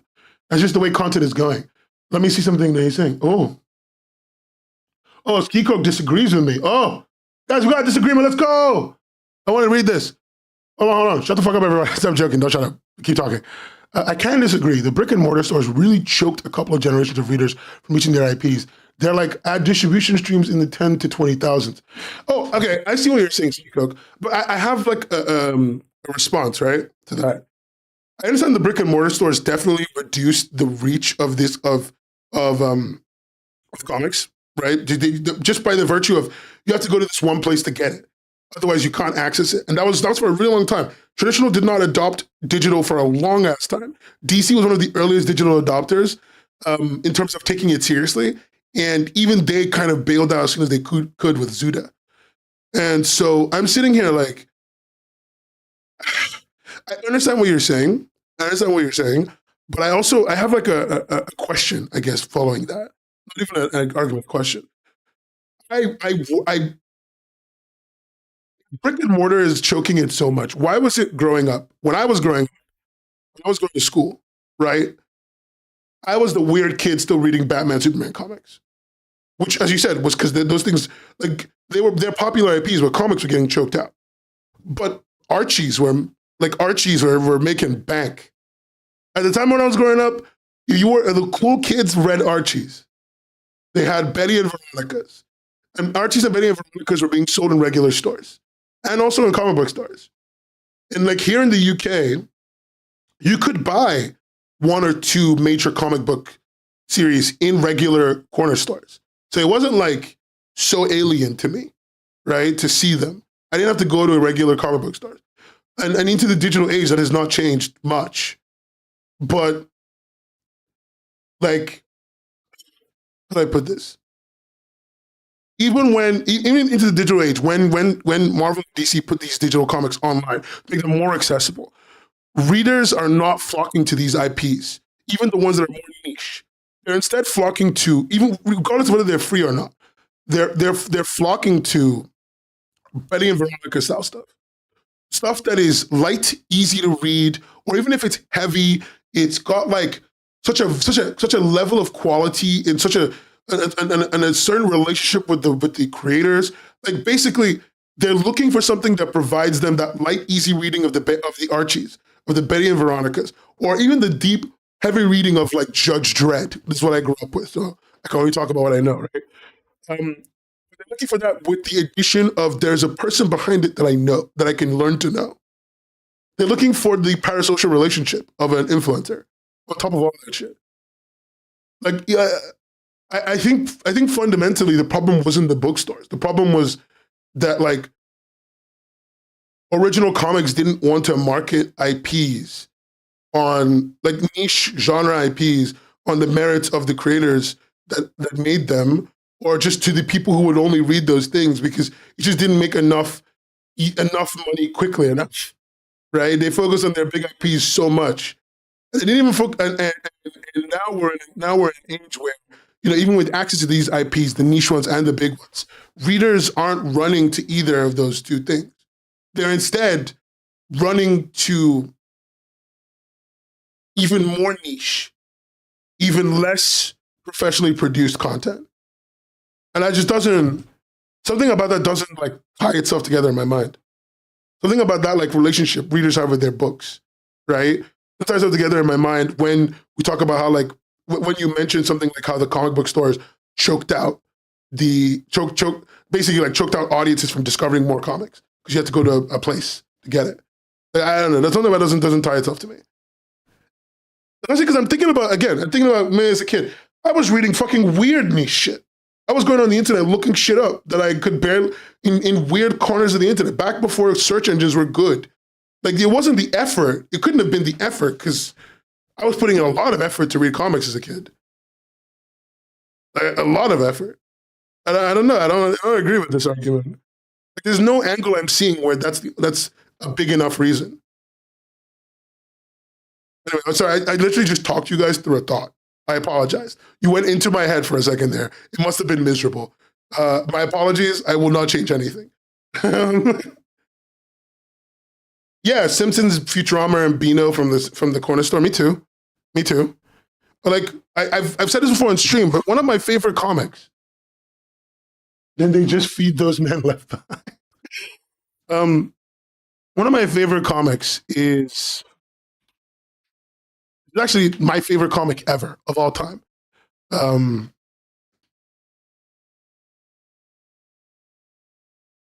You should all read it. Everyone should go read this comic. It's the best. It's literally the best comic ever. I love Aaron. Aaron Alexovich is like the greatest comic writer of all time. Anyway, more importantly, there's so much hyperbole in that sentence. But like this, Serenity Rose didn't advertise really anywhere. It wasn't on forums or anything that I discovered it. The first chapter went up in 2002. Yeah, 2002. Yeah. I was reading this in 2005, 6. I remember 5, 6. I was reading this comic. Yeah, big hit of the nostalgia. Serenity Rose wasn't marketing itself anywhere. Like, it was popular. You know, as far as webcomics go, it's a popular webcomic. I wouldn't call it very popular. It's still pretty niche even for the era it came out in. And finding this was hard. The way I found Serenity Rose, I shit you not, was on Usenet. I was on an archived Usenet or something. Archived Usenet post. And I don't remember how I found the archived Usenet post. I remember being on it, clicking through like several links, which then led to a link, which then brought me here. I think it was Usenet. I may be delusional. I may be thinking of a different forum. But like, I know it was several links that then brought me here. Like, it wasn't easy to get here. And then it just didn't like this alienation didn't really like, I don't know, like the effort was, I still put the effort in every time. So I don't know. I don't know if the comic book store is enough of an argument. Anyway, that's my whole thing. Oh, you guys don't remember Marvel's motion comics from back in the early, most of them in the early 2000s. Yeah, it was early 2000s. I put one of them in a video. If you've ever watched, people were like, if I knew about comics as a kid, if you ever watched my video, sorry, anyway, ever watched my video, what's it called again? Video about Zuda Comics.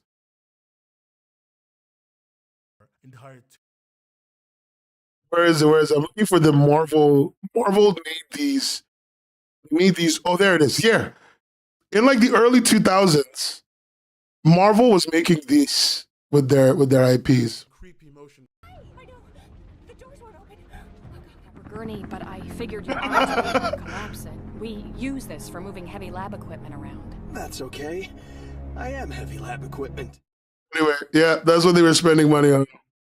While Marvel, I love to see this is what webcomic money was going. People playing Farmville instead of reading motion comics like they were supposed to. Stupid. How could you, Linda? They're good. They're good. I can't even pretend. Shit. Oh, Yaoi Army, yes. Waking up in the morning, opening Manga Fox, reading Naruto. I am heavy lab equipment. That was a beautiful era to live in, Yaoi Army. I remember waking up every week reading a single chapter of Fairy Tail. One chapter of Fairy Tail. Unlike the rest of you, I stopped using Manga Fox at some point because they were unethical. And I started using Manga Reader because they were unethical, but they were blue. I wish I was kidding, but like literally, yeah. They had the same web template. They were just blue. And I was on Manga Reader so much. But manga here, manga. The world used to have better manga. Guys, we need to get a better class of torrenting, of illegal manga site. Hold on, wait. I need to speak. I need to speak truth to power here. Look at what we have now. This is what's left. Look at this shit. Where is the organization? Where is the structure? Like, what is happening? You know, the world used to be different. The world used to be different. Hold on, let me see if Manga Reader is still available. One second. Even still around. Guys, this may be foreign. One second. No, it's not. Okay, it just doesn't work. No, we've lost Manga Reader. Gang, we've lost Manga Reader. It's gone. It's gone. Oh no.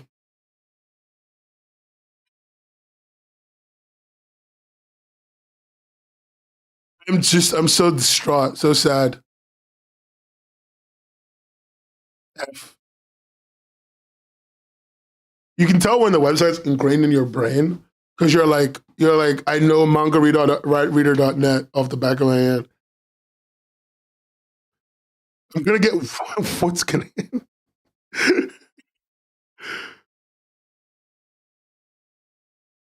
I'm not gonna back on. Ah, yes, the good old days. Have a good time, Art Crumbs.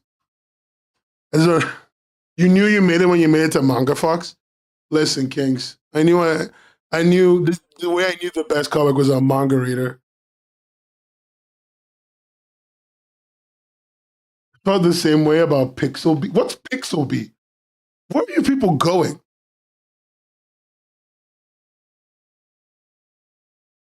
Where are you people going with your time? What are you doing right now? What is Pixel B? God, they just don't have time for you.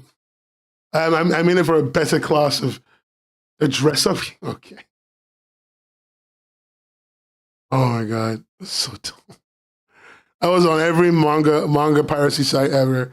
I paid. This is back when Manga Rock cost money. You could pay a subscription fee to Manga Rock for the app and like having perfect downloads and all that shit. And I was paying some guys in Malaysia to torrent manga. Now Manga Rock is Inker, and after my subscription, they gave me fuck all. No, I remember manga here. I remember manga here. Ugh, the golden age of piracy. What's gone wrong in the world? What's gone wrong? We used to steal comics like adults. Oh, this is not the site I wanted it to be. They did not archive most of the styling of the website, so it looks like shit. But this is where we used to go. Okay? Kimi ni Todoke, I read that so much. If it wasn't for manga piracy sites, I would have never read a single what do you call it, shoujo manga ever in my life. But because of these websites, I was reading shoujo manga every day, every single day of my life.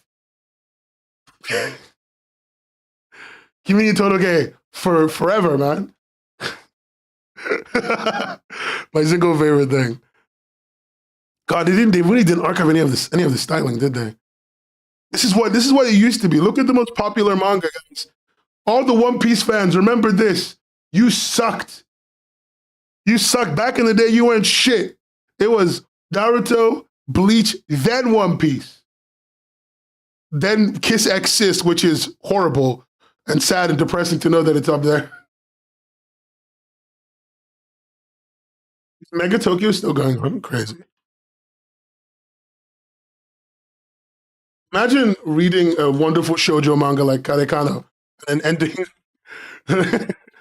and falling down the BL yaoi hole rabbit hole for the rest of your life. God, I haven't read most of these in so long. Ladies versus Butler. It was a simpler time, man. This is what was popular. Veritas, Skip Beat, D. Gray Man was something people were still reading before they realized it was dog shit. Air Gear was still popular. The world has changed. I don't like it anymore. It's strange and different. And I'm old and grumpy. Can we talk about the video contest? It was the last thing we talk about for the day.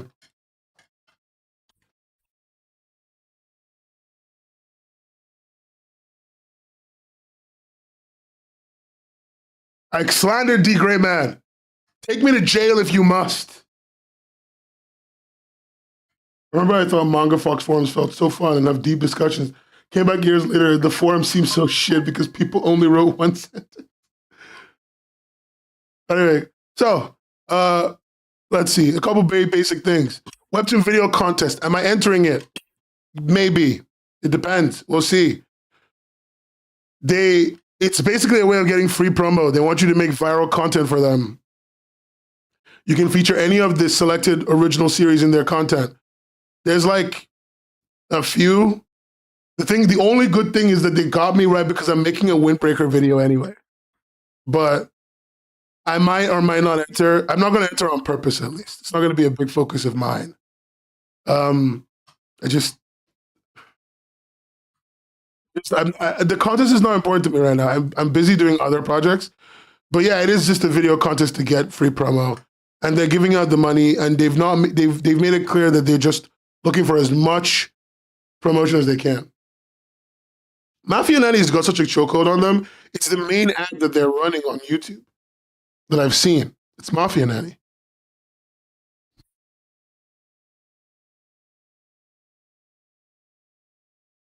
No, not of your own comic, because of their main comics that they care about.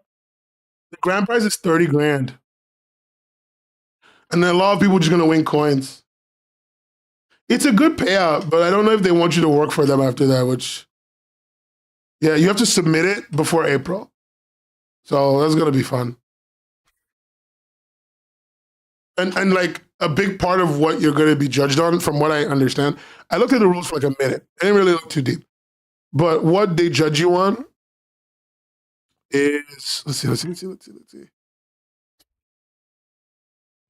a thing they had. They had like a thing where they're like, this is what we care about. Doesn't matter.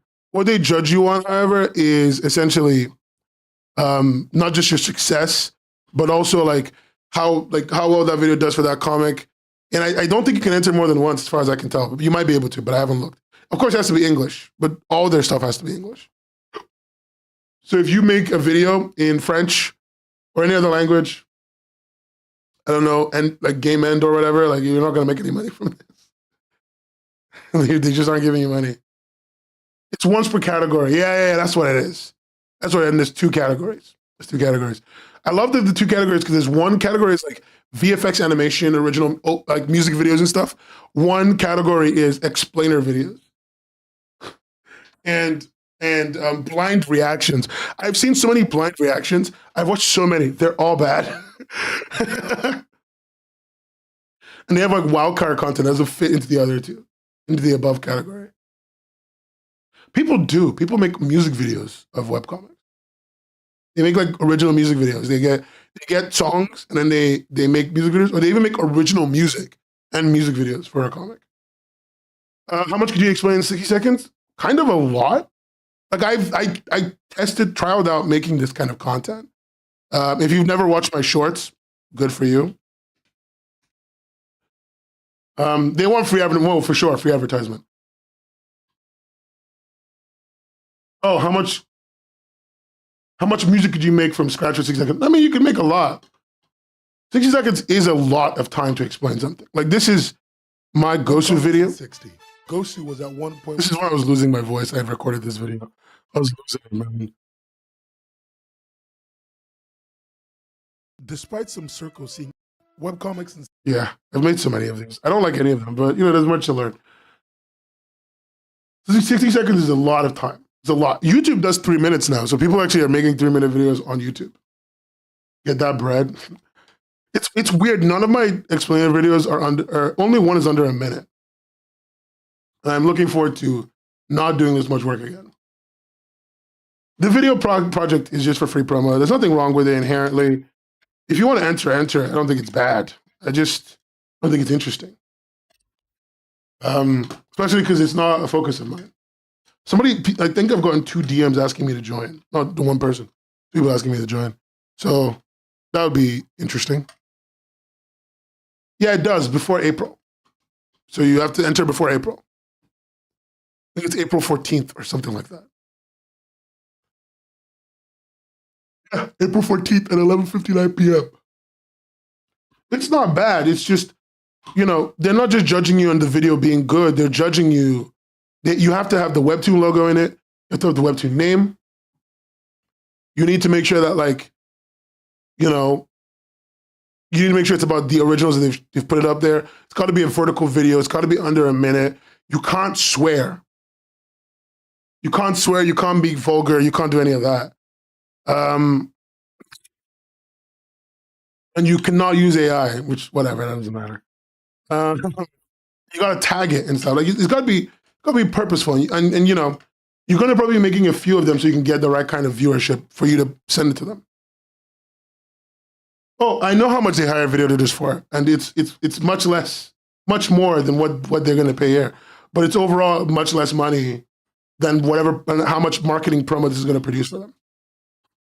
If it works. I don't know if it's worked yet. I haven't seen anyone do it, but it's early days, right? If this goes well, they may see a shit ton of promo coming their way. I can't tell you how much they're paying their video editors. I can give you a rough feel, but I can't tell you the number. That's people's lives I'll be putting in danger if I tell you. I'm not doing that. I can Wonderwall apology my way through most things. I can't Wonderwall apology my way through endangering my sources. It's TikTok and YouTube Shorts. So there's that. Not the assassins. I just don't want them to get in trouble at work or get fired. They like getting paid money. They have been trying to do a book talk for ages, man. I mean, I don't blame them. It makes sense. Here's the judging. Creativity is 50%. Quality and entertainment value is 40%. Audience impact 10%. they're saying like, oh, your viewership is only going to be 10%, but really that's not true in terms of the way people are going to look at it. Because a lot of what determines what influences your version, your view of what's of quality and creativity is how many people saw it. But I think in part they're doing this because there's a girl, I forget her name. She makes Webtoon TikToks. And her entire TikTok is she turns to the camera and then like puts a comic panel up. And like that gets like 100 million views. Like 100,000 views or whatever. I don't judge her. I think she's doing good for her. I hope she gets her bag. But I absolutely hate that is succeeding. She just turns to the camera and then like puts up a panel and then like it's like 1,000 views. I think she was like a caption or something. I've seen her. I only know her because I was a Webtoon influencer for a bit, and I saw her there, and I saw her content. I was like, wow, okay, sure. Like she's doing her best. She's making her bag. She's playing the game of the algorithm. I can't judge her. I don't have any examples. I'm not putting some girl on blast for funny.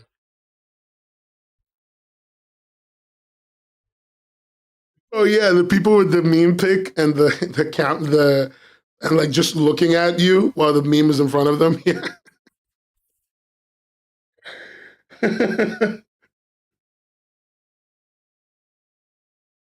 So, those people make so much money though. They have like hundreds of channels doing that. Right, short form video is the future. I'm going to be making every live stream a short from now on.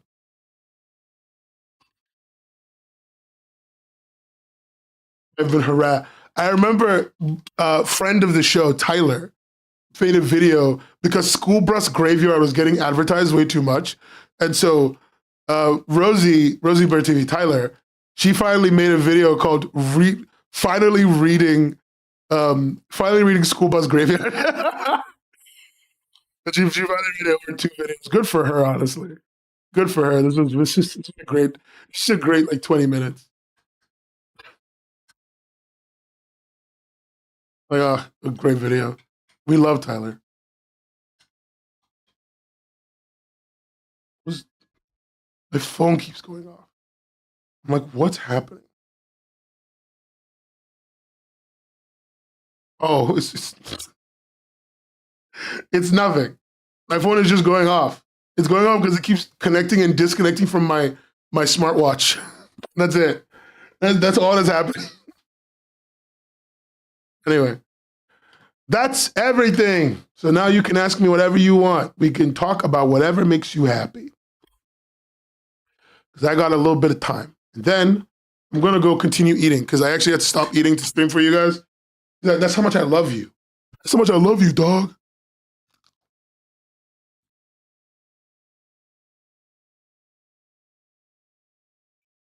Oh, let me go back to the main screen. What was I eating? I got chicken on rice from a kebab stand.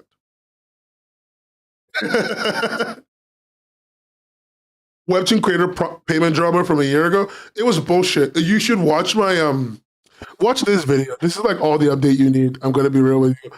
That payment thing was just dumb. It was just dumb. Where is it? Not that one. Oh no, yeah, this one. Yeah, literally this one. This 13-minute video. Go watch it. Go watch it. It's everything. It's everything about the contract. It's everything about all that happened with that. It wasn't as bad as it looked. It was so dumb. It was so fucking stupid. Don't we start with technical difficulties the first minute of every stream? Yes, we do. You say that like it's a bad thing, Ski Coke. That's called quality. That's called I'm giving you drama in the first minute. You're like how could you complain? In the first minute of every stream, you get intense drama. You get an intense reason to care and invest your time. Right? This is basically This is basically the format of every daytime opera show, daytime soap opera. And yet you're not thanking me for that? Cringe much?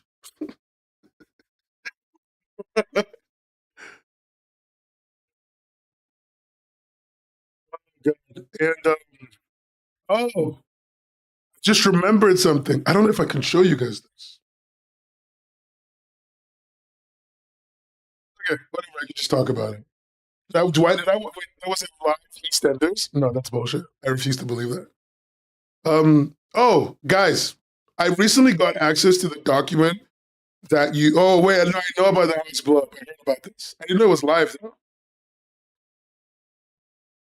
I recently got access to the document that they use to submit comics for the Ringo Awards. It's an interesting document. I need to make a go on like voting for the Ringos, like a serious one, because I think the last one I have isn't as good as I want it to be. It's been a while since I last got to see one of your streams. How have you been? I've been fine, Paris. You abandoned me to go stream on your own. I see how it is. Paris E doodle, more like Paris E ignores her friends. I feel like it would be good for webcomics. Oh, it'll be good for webcomics, Yaoi Army, but in ways that are not relying on the big publishers. I think creators getting wise, making strong personal decisions to have more control over their audience, control over their influence, and control over where they end up as a comic platform, as comic creator, and when their content ends up as comic creators, it's going to make the year an overall net positive in the indie side. I want to see an indie renaissance, that's like what's happening in the gaming industry, but in comics. And I think to do that, there's a few things that need to line up, and hopefully, I'll be involved in the lining up of that. I don't know if I will be. But yeah. Also, we still have Words and Pictures 2025, everyone. 2025 Words and Pictures, let's go! Webtoon creators are doing really well. I saw a Webtoon creator selling fan art in a store, in a mall in central London today. I was near Canada Water. I was between Canada Water and Canary Wharf. And I saw a creator, she made comics. She was selling merch in a store. She had a table and everything. Yeah. It was in the Surrey Keys, what you call it? The Surrey Keys store. Like it's I forget what you call it when there's multiple stores in one big store. I forget what you call it, but she was there. It was the place, we were at Surrey Keys at the time. That was really cool.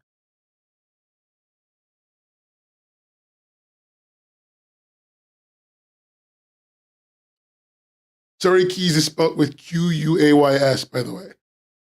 It might be department store. No, department store is like Selfridges. Shopping center. That's what it is.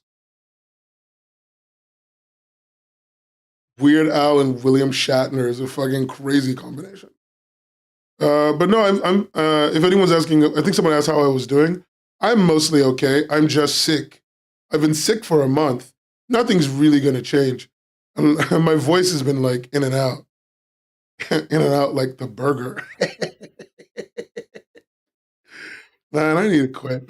I can't believe the chat lets me get away with these absolutely horrendous jokes. These catastrophic. Oh, I lost 2 viewers the moment I made that joke. Honestly, good. I'm glad you left because, frankly, that was an insult to you and to me. You deserved better. I feel bad. I shouldn't have done that to you. No, like it made sense immediately. I was like, yeah, you need to head out.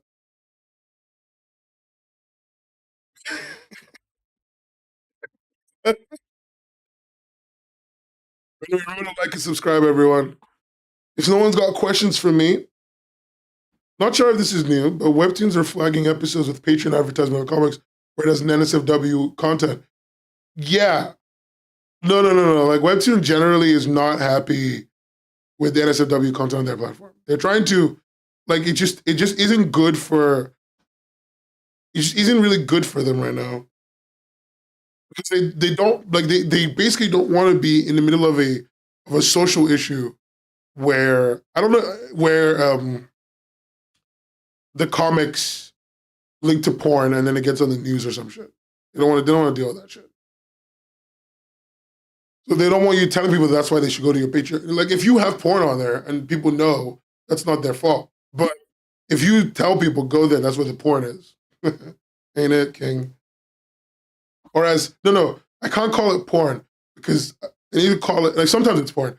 I can't call it porn because I need to use the word that Linda taught me, erotica. It's erotica, guys. We're making erotica. If you link to your erotica on Patreon, you need to you can't say that's on there.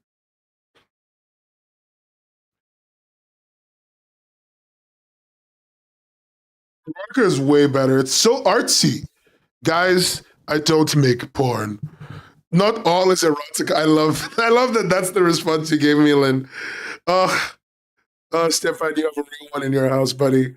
She is a real one. We love her. Erotica is tasteful. I should use smut? Crazy. What? You want me to say smut? What do you mean? They push smutty BL letter content. Yeah, because they know what the kids are reading. Like I can't say much about it. Erotica is tasteful. I haven't posted Misfit and Miko since November. I've gone really slow with drawing my comic. I only have one episode of bandwidth.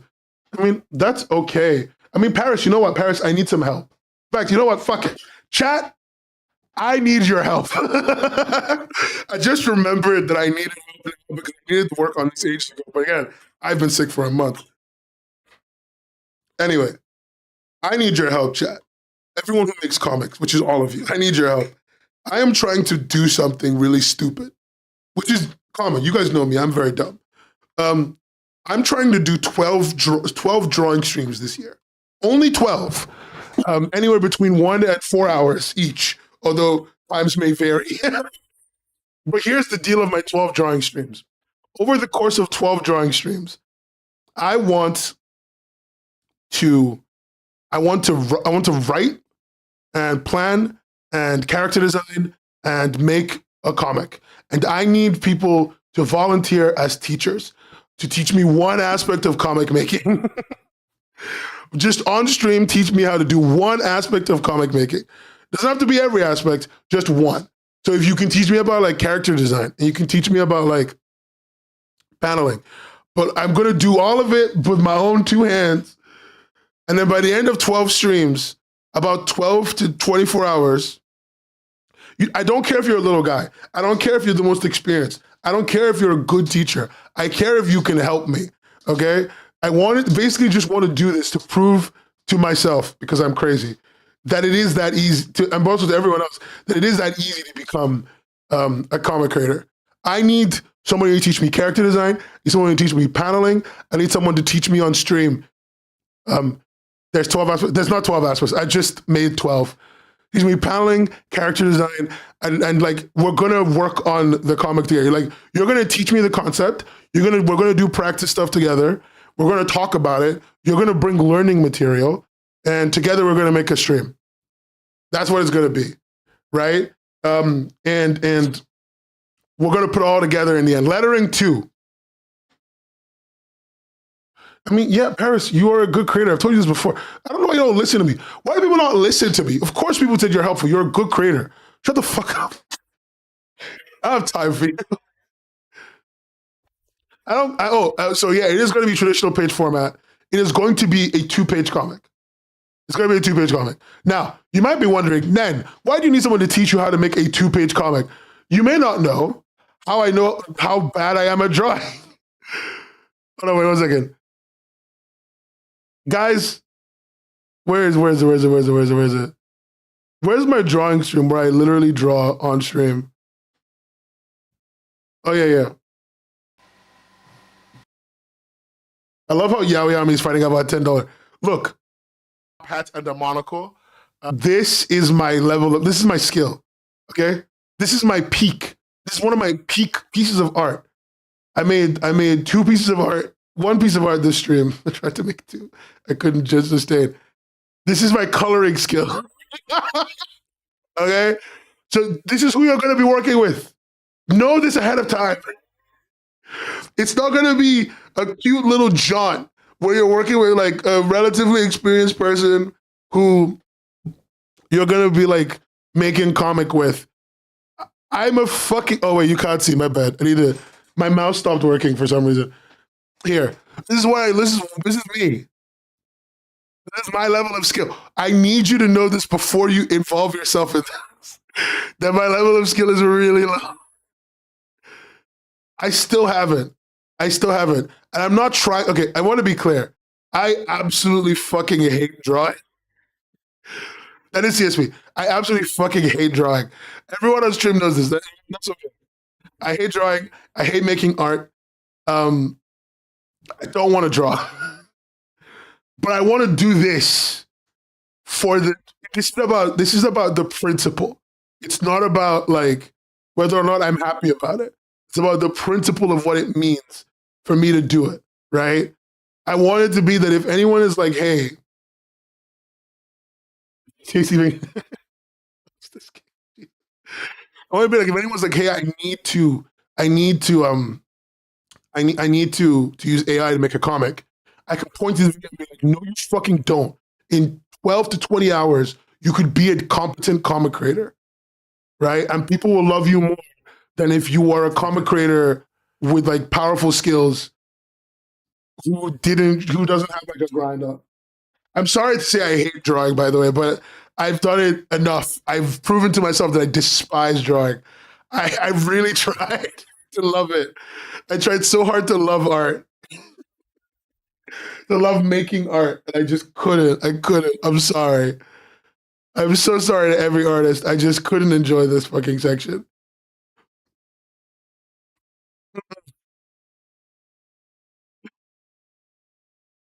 You like, wait, Linda, you like Mr. Snailman? These are ways of the OC mayor. I can't teach you anything else. I have like 12 sections of things I want to cover. The idea being by like the last episode, we're making it. I'm making it. I need to draw so much of this. I'm so afraid. It's going to be 1, max 2 pages. So this is who you're going to be working with. You're going to have to teach so much. Yeah, you were actually, Linda. You were so encouraging. You were so nice to me. You were so lovely to me. You were like, oh, you're going great. It's going well. Me literally wanting to kill myself.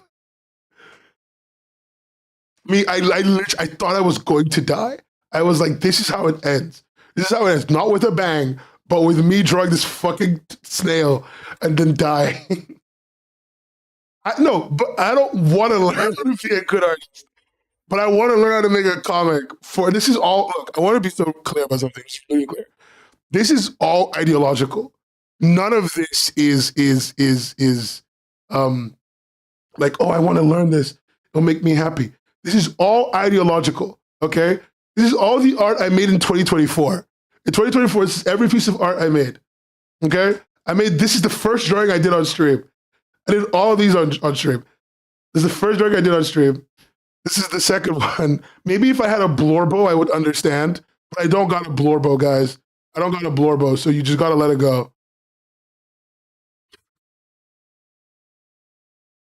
Let me see, the rest, these not, the fucking image viewer not working. Of course it's not.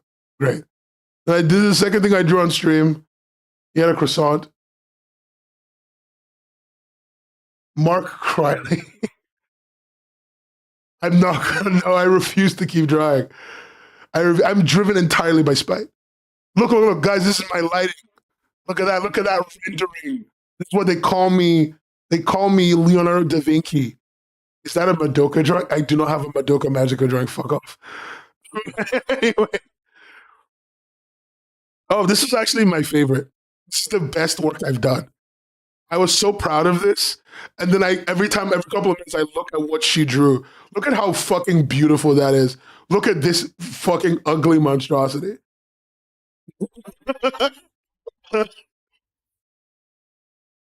supposed to be a ladybug. And then let me help you make a blorbug. You can't make me love this blorbug. I will smother the child. Don't even. This is the last thing I drew. It looks fun.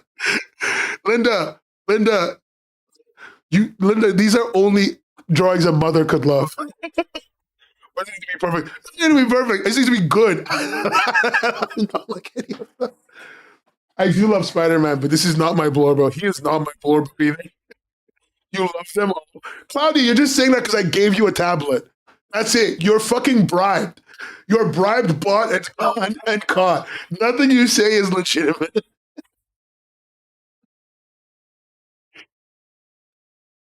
I feel like okay, Linda, I want to be so clear with you. I went through so much pain to draw the spider. You were there. You remember how much pain I went through to draw the spider. And I genuinely don't feel like this baby was worth the labor pains. Like I had this baby and I was like, fuck, can I put it back? Can I just send it back? Like, can we reverse? Requiem is a Requiem. I didn't make Requiem. I didn't make Requiem. I wish I did. I want to put the child back in the box.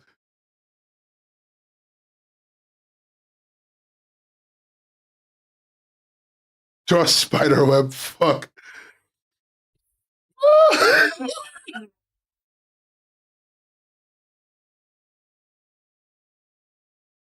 Can a cow be my blorbo? I mean, honestly, a cow could be my blorbo. A cow could be my blorbo. Either way, what I'm saying is I don't got blorbos, right? This is literally the best thing I drew. This is the best thing. This is from Katie Coop's How to Draw Anime book. How to Draw Manga book. I drew this exactly from the book. Guys, call me Kento Miura the way that I be lining.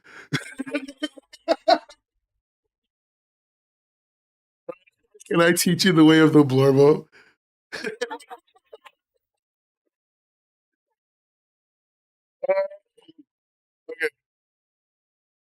You know what? Fine. Sim, you can teach me the way of the blorbo. I don't mind. Sim, you can be my first teacher. You and I can do a stream. You can be my first teacher. You can teach me the first thing about making comics, which is making a guy, gal, blorbo. And then we'll go from there, okay? You'll teach me how to draw blorbos. Sure, why not?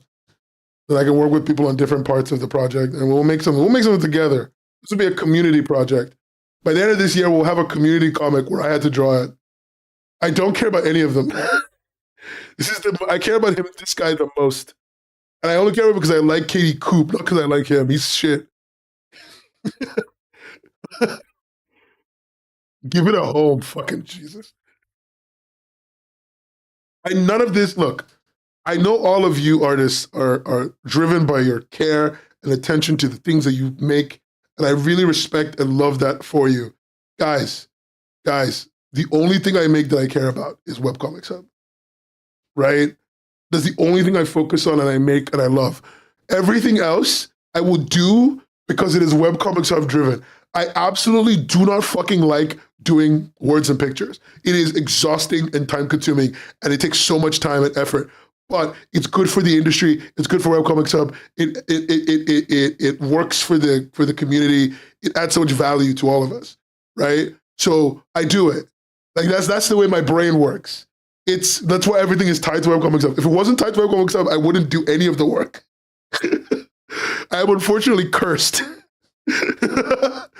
Webcomics Hub is my blorbo. And I'm already doing stuff with my blorbo. Have to make a new blorbo and care about him? Shit.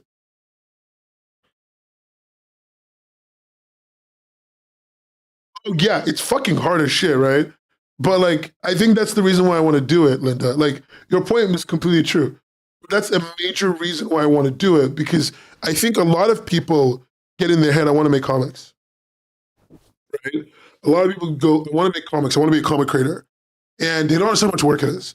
But also, more importantly, they give up very quickly, very easily, very quickly in the process of making something, and they don't want to see it through.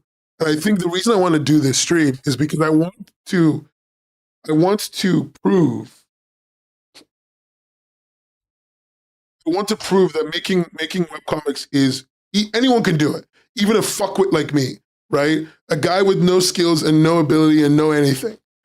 And I want to also prove that it's fun because I don't like doing this, but I know the main reason I agreed to doing this to myself. I know for a fact that it's going to make me happy. I'm going to be so happy working with any of you, all of you. I'm going to be so happy with the final comic that we make, even if it fucking sucks. I'll talk about it for a month. I'll stick it on my wall. You know, maybe I'll print the original manuscript. It's 2 pages long, original manuscript, my ass. Maybe I'll print the original Clip Studio manuscript, and I'll sell it. I'll sell copies on Patreon for like $5. That's a lot to gain from me. I love doing this. Yeah, it's gonna be way out of my comfort zone. I could always personify Webcomics Hub Chan. Chub Chan. No, we're gonna call her Chub Chan. Just 2 pieces of literal printer paper stapled together. I didn't even print double-sided because fuck you. I refuse to print a double-sided. Single-sided 2A4 print. 300 GSM. Rough. Beautiful. It's over here for it. So yeah, if you guys are all up for it, just send me a DM on Discord so I remember who is up for it. I can put it in the list and I can organize the streams and then we can like book it. This is going to be a relatively involved process for people who want to help me. It is not going to just be show up and laugh at me, although you can also do that. It's going to be like, hey, we're going to try and make some things to like explain your logic and your knowledge and help me apply it. And it will be resources that we can share with people, right? When every stream is done, there should be at least one resource that we can share with the wider art community that is going to help some beginner figure out their shit. So yeah, let's do it. Let's do it, gamers. Oh my God, Linda's DM'd me. Me? Man, I love Linda. Damn.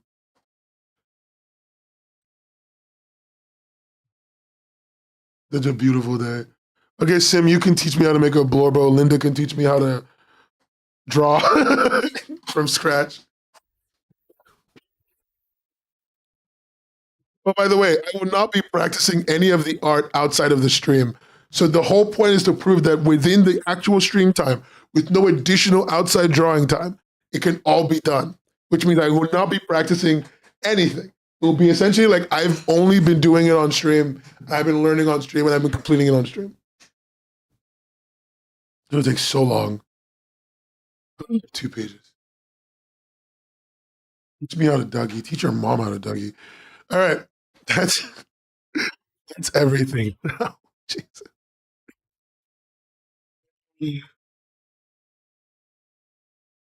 That's everything now.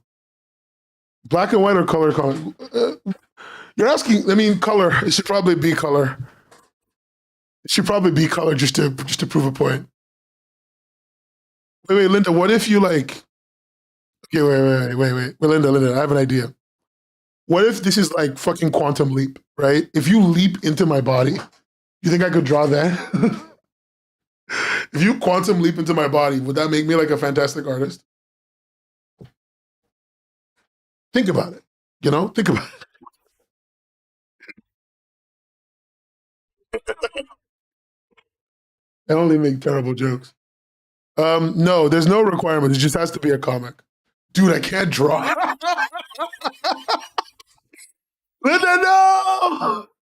Linda, don't gaslight me. I do not believe you can draw well. You actually, so who's gaslighting you? Stefan, who's gaslighting her? What do you mean you can't draw well? You're so, if you can't draw well, we're all fucking cooked, dude. We're actually cooked up. The world is fucked. What do you mean you can't draw well? Nah, dog, no, don't say that again. Don't say that again. Because he is there. He's always, whenever she's watching the stream, she watches the stream on loudspeaker. Or does she want a loudspeaker? And he's always in the fucking room. They stare next to each other constantly. So I know he's there. Which is why I'm saying, who the fuck is gaslighting her? Like, what do you mean?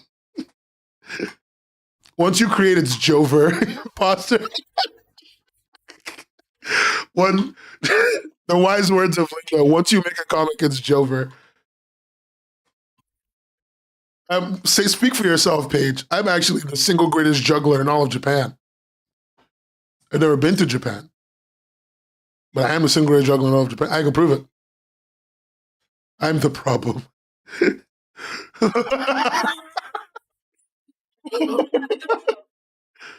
It's so sad. Maybe I can see what the problem is. I'm lazy. You guys are so mean.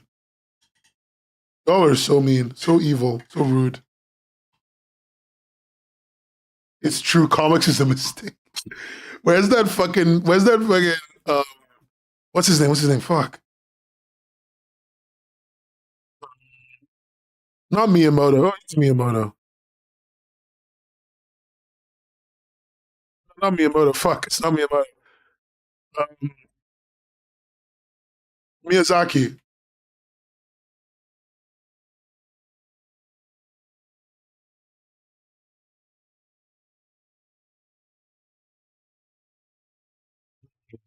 Aaron. Yes. Yes. Thank you. Finally, this is exactly what we're here for. Anime was a mistake. Thank you, Miyazaki. Comics owes you nothing, and yet it takes everything.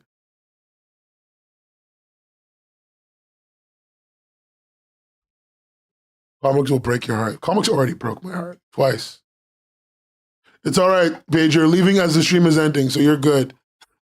Now they owe me a YouTube apology. True, based and red pilled. All right, guys, I'm gonna go. Thank you everyone who agreed to volunteer as tribute. I'm gonna go and eat and do something else the rest of my evening. Thank you everyone for showing up to another Webcomics Hub stream. I will see you, next week. Probably next week. Yeah, next week. Let's say next week. Remember to join the Patreon and like and subscribe. Comics was a mistake. I should commission someone to draw a version of me doing that with that line. You know what, Sim, I have a commission for you.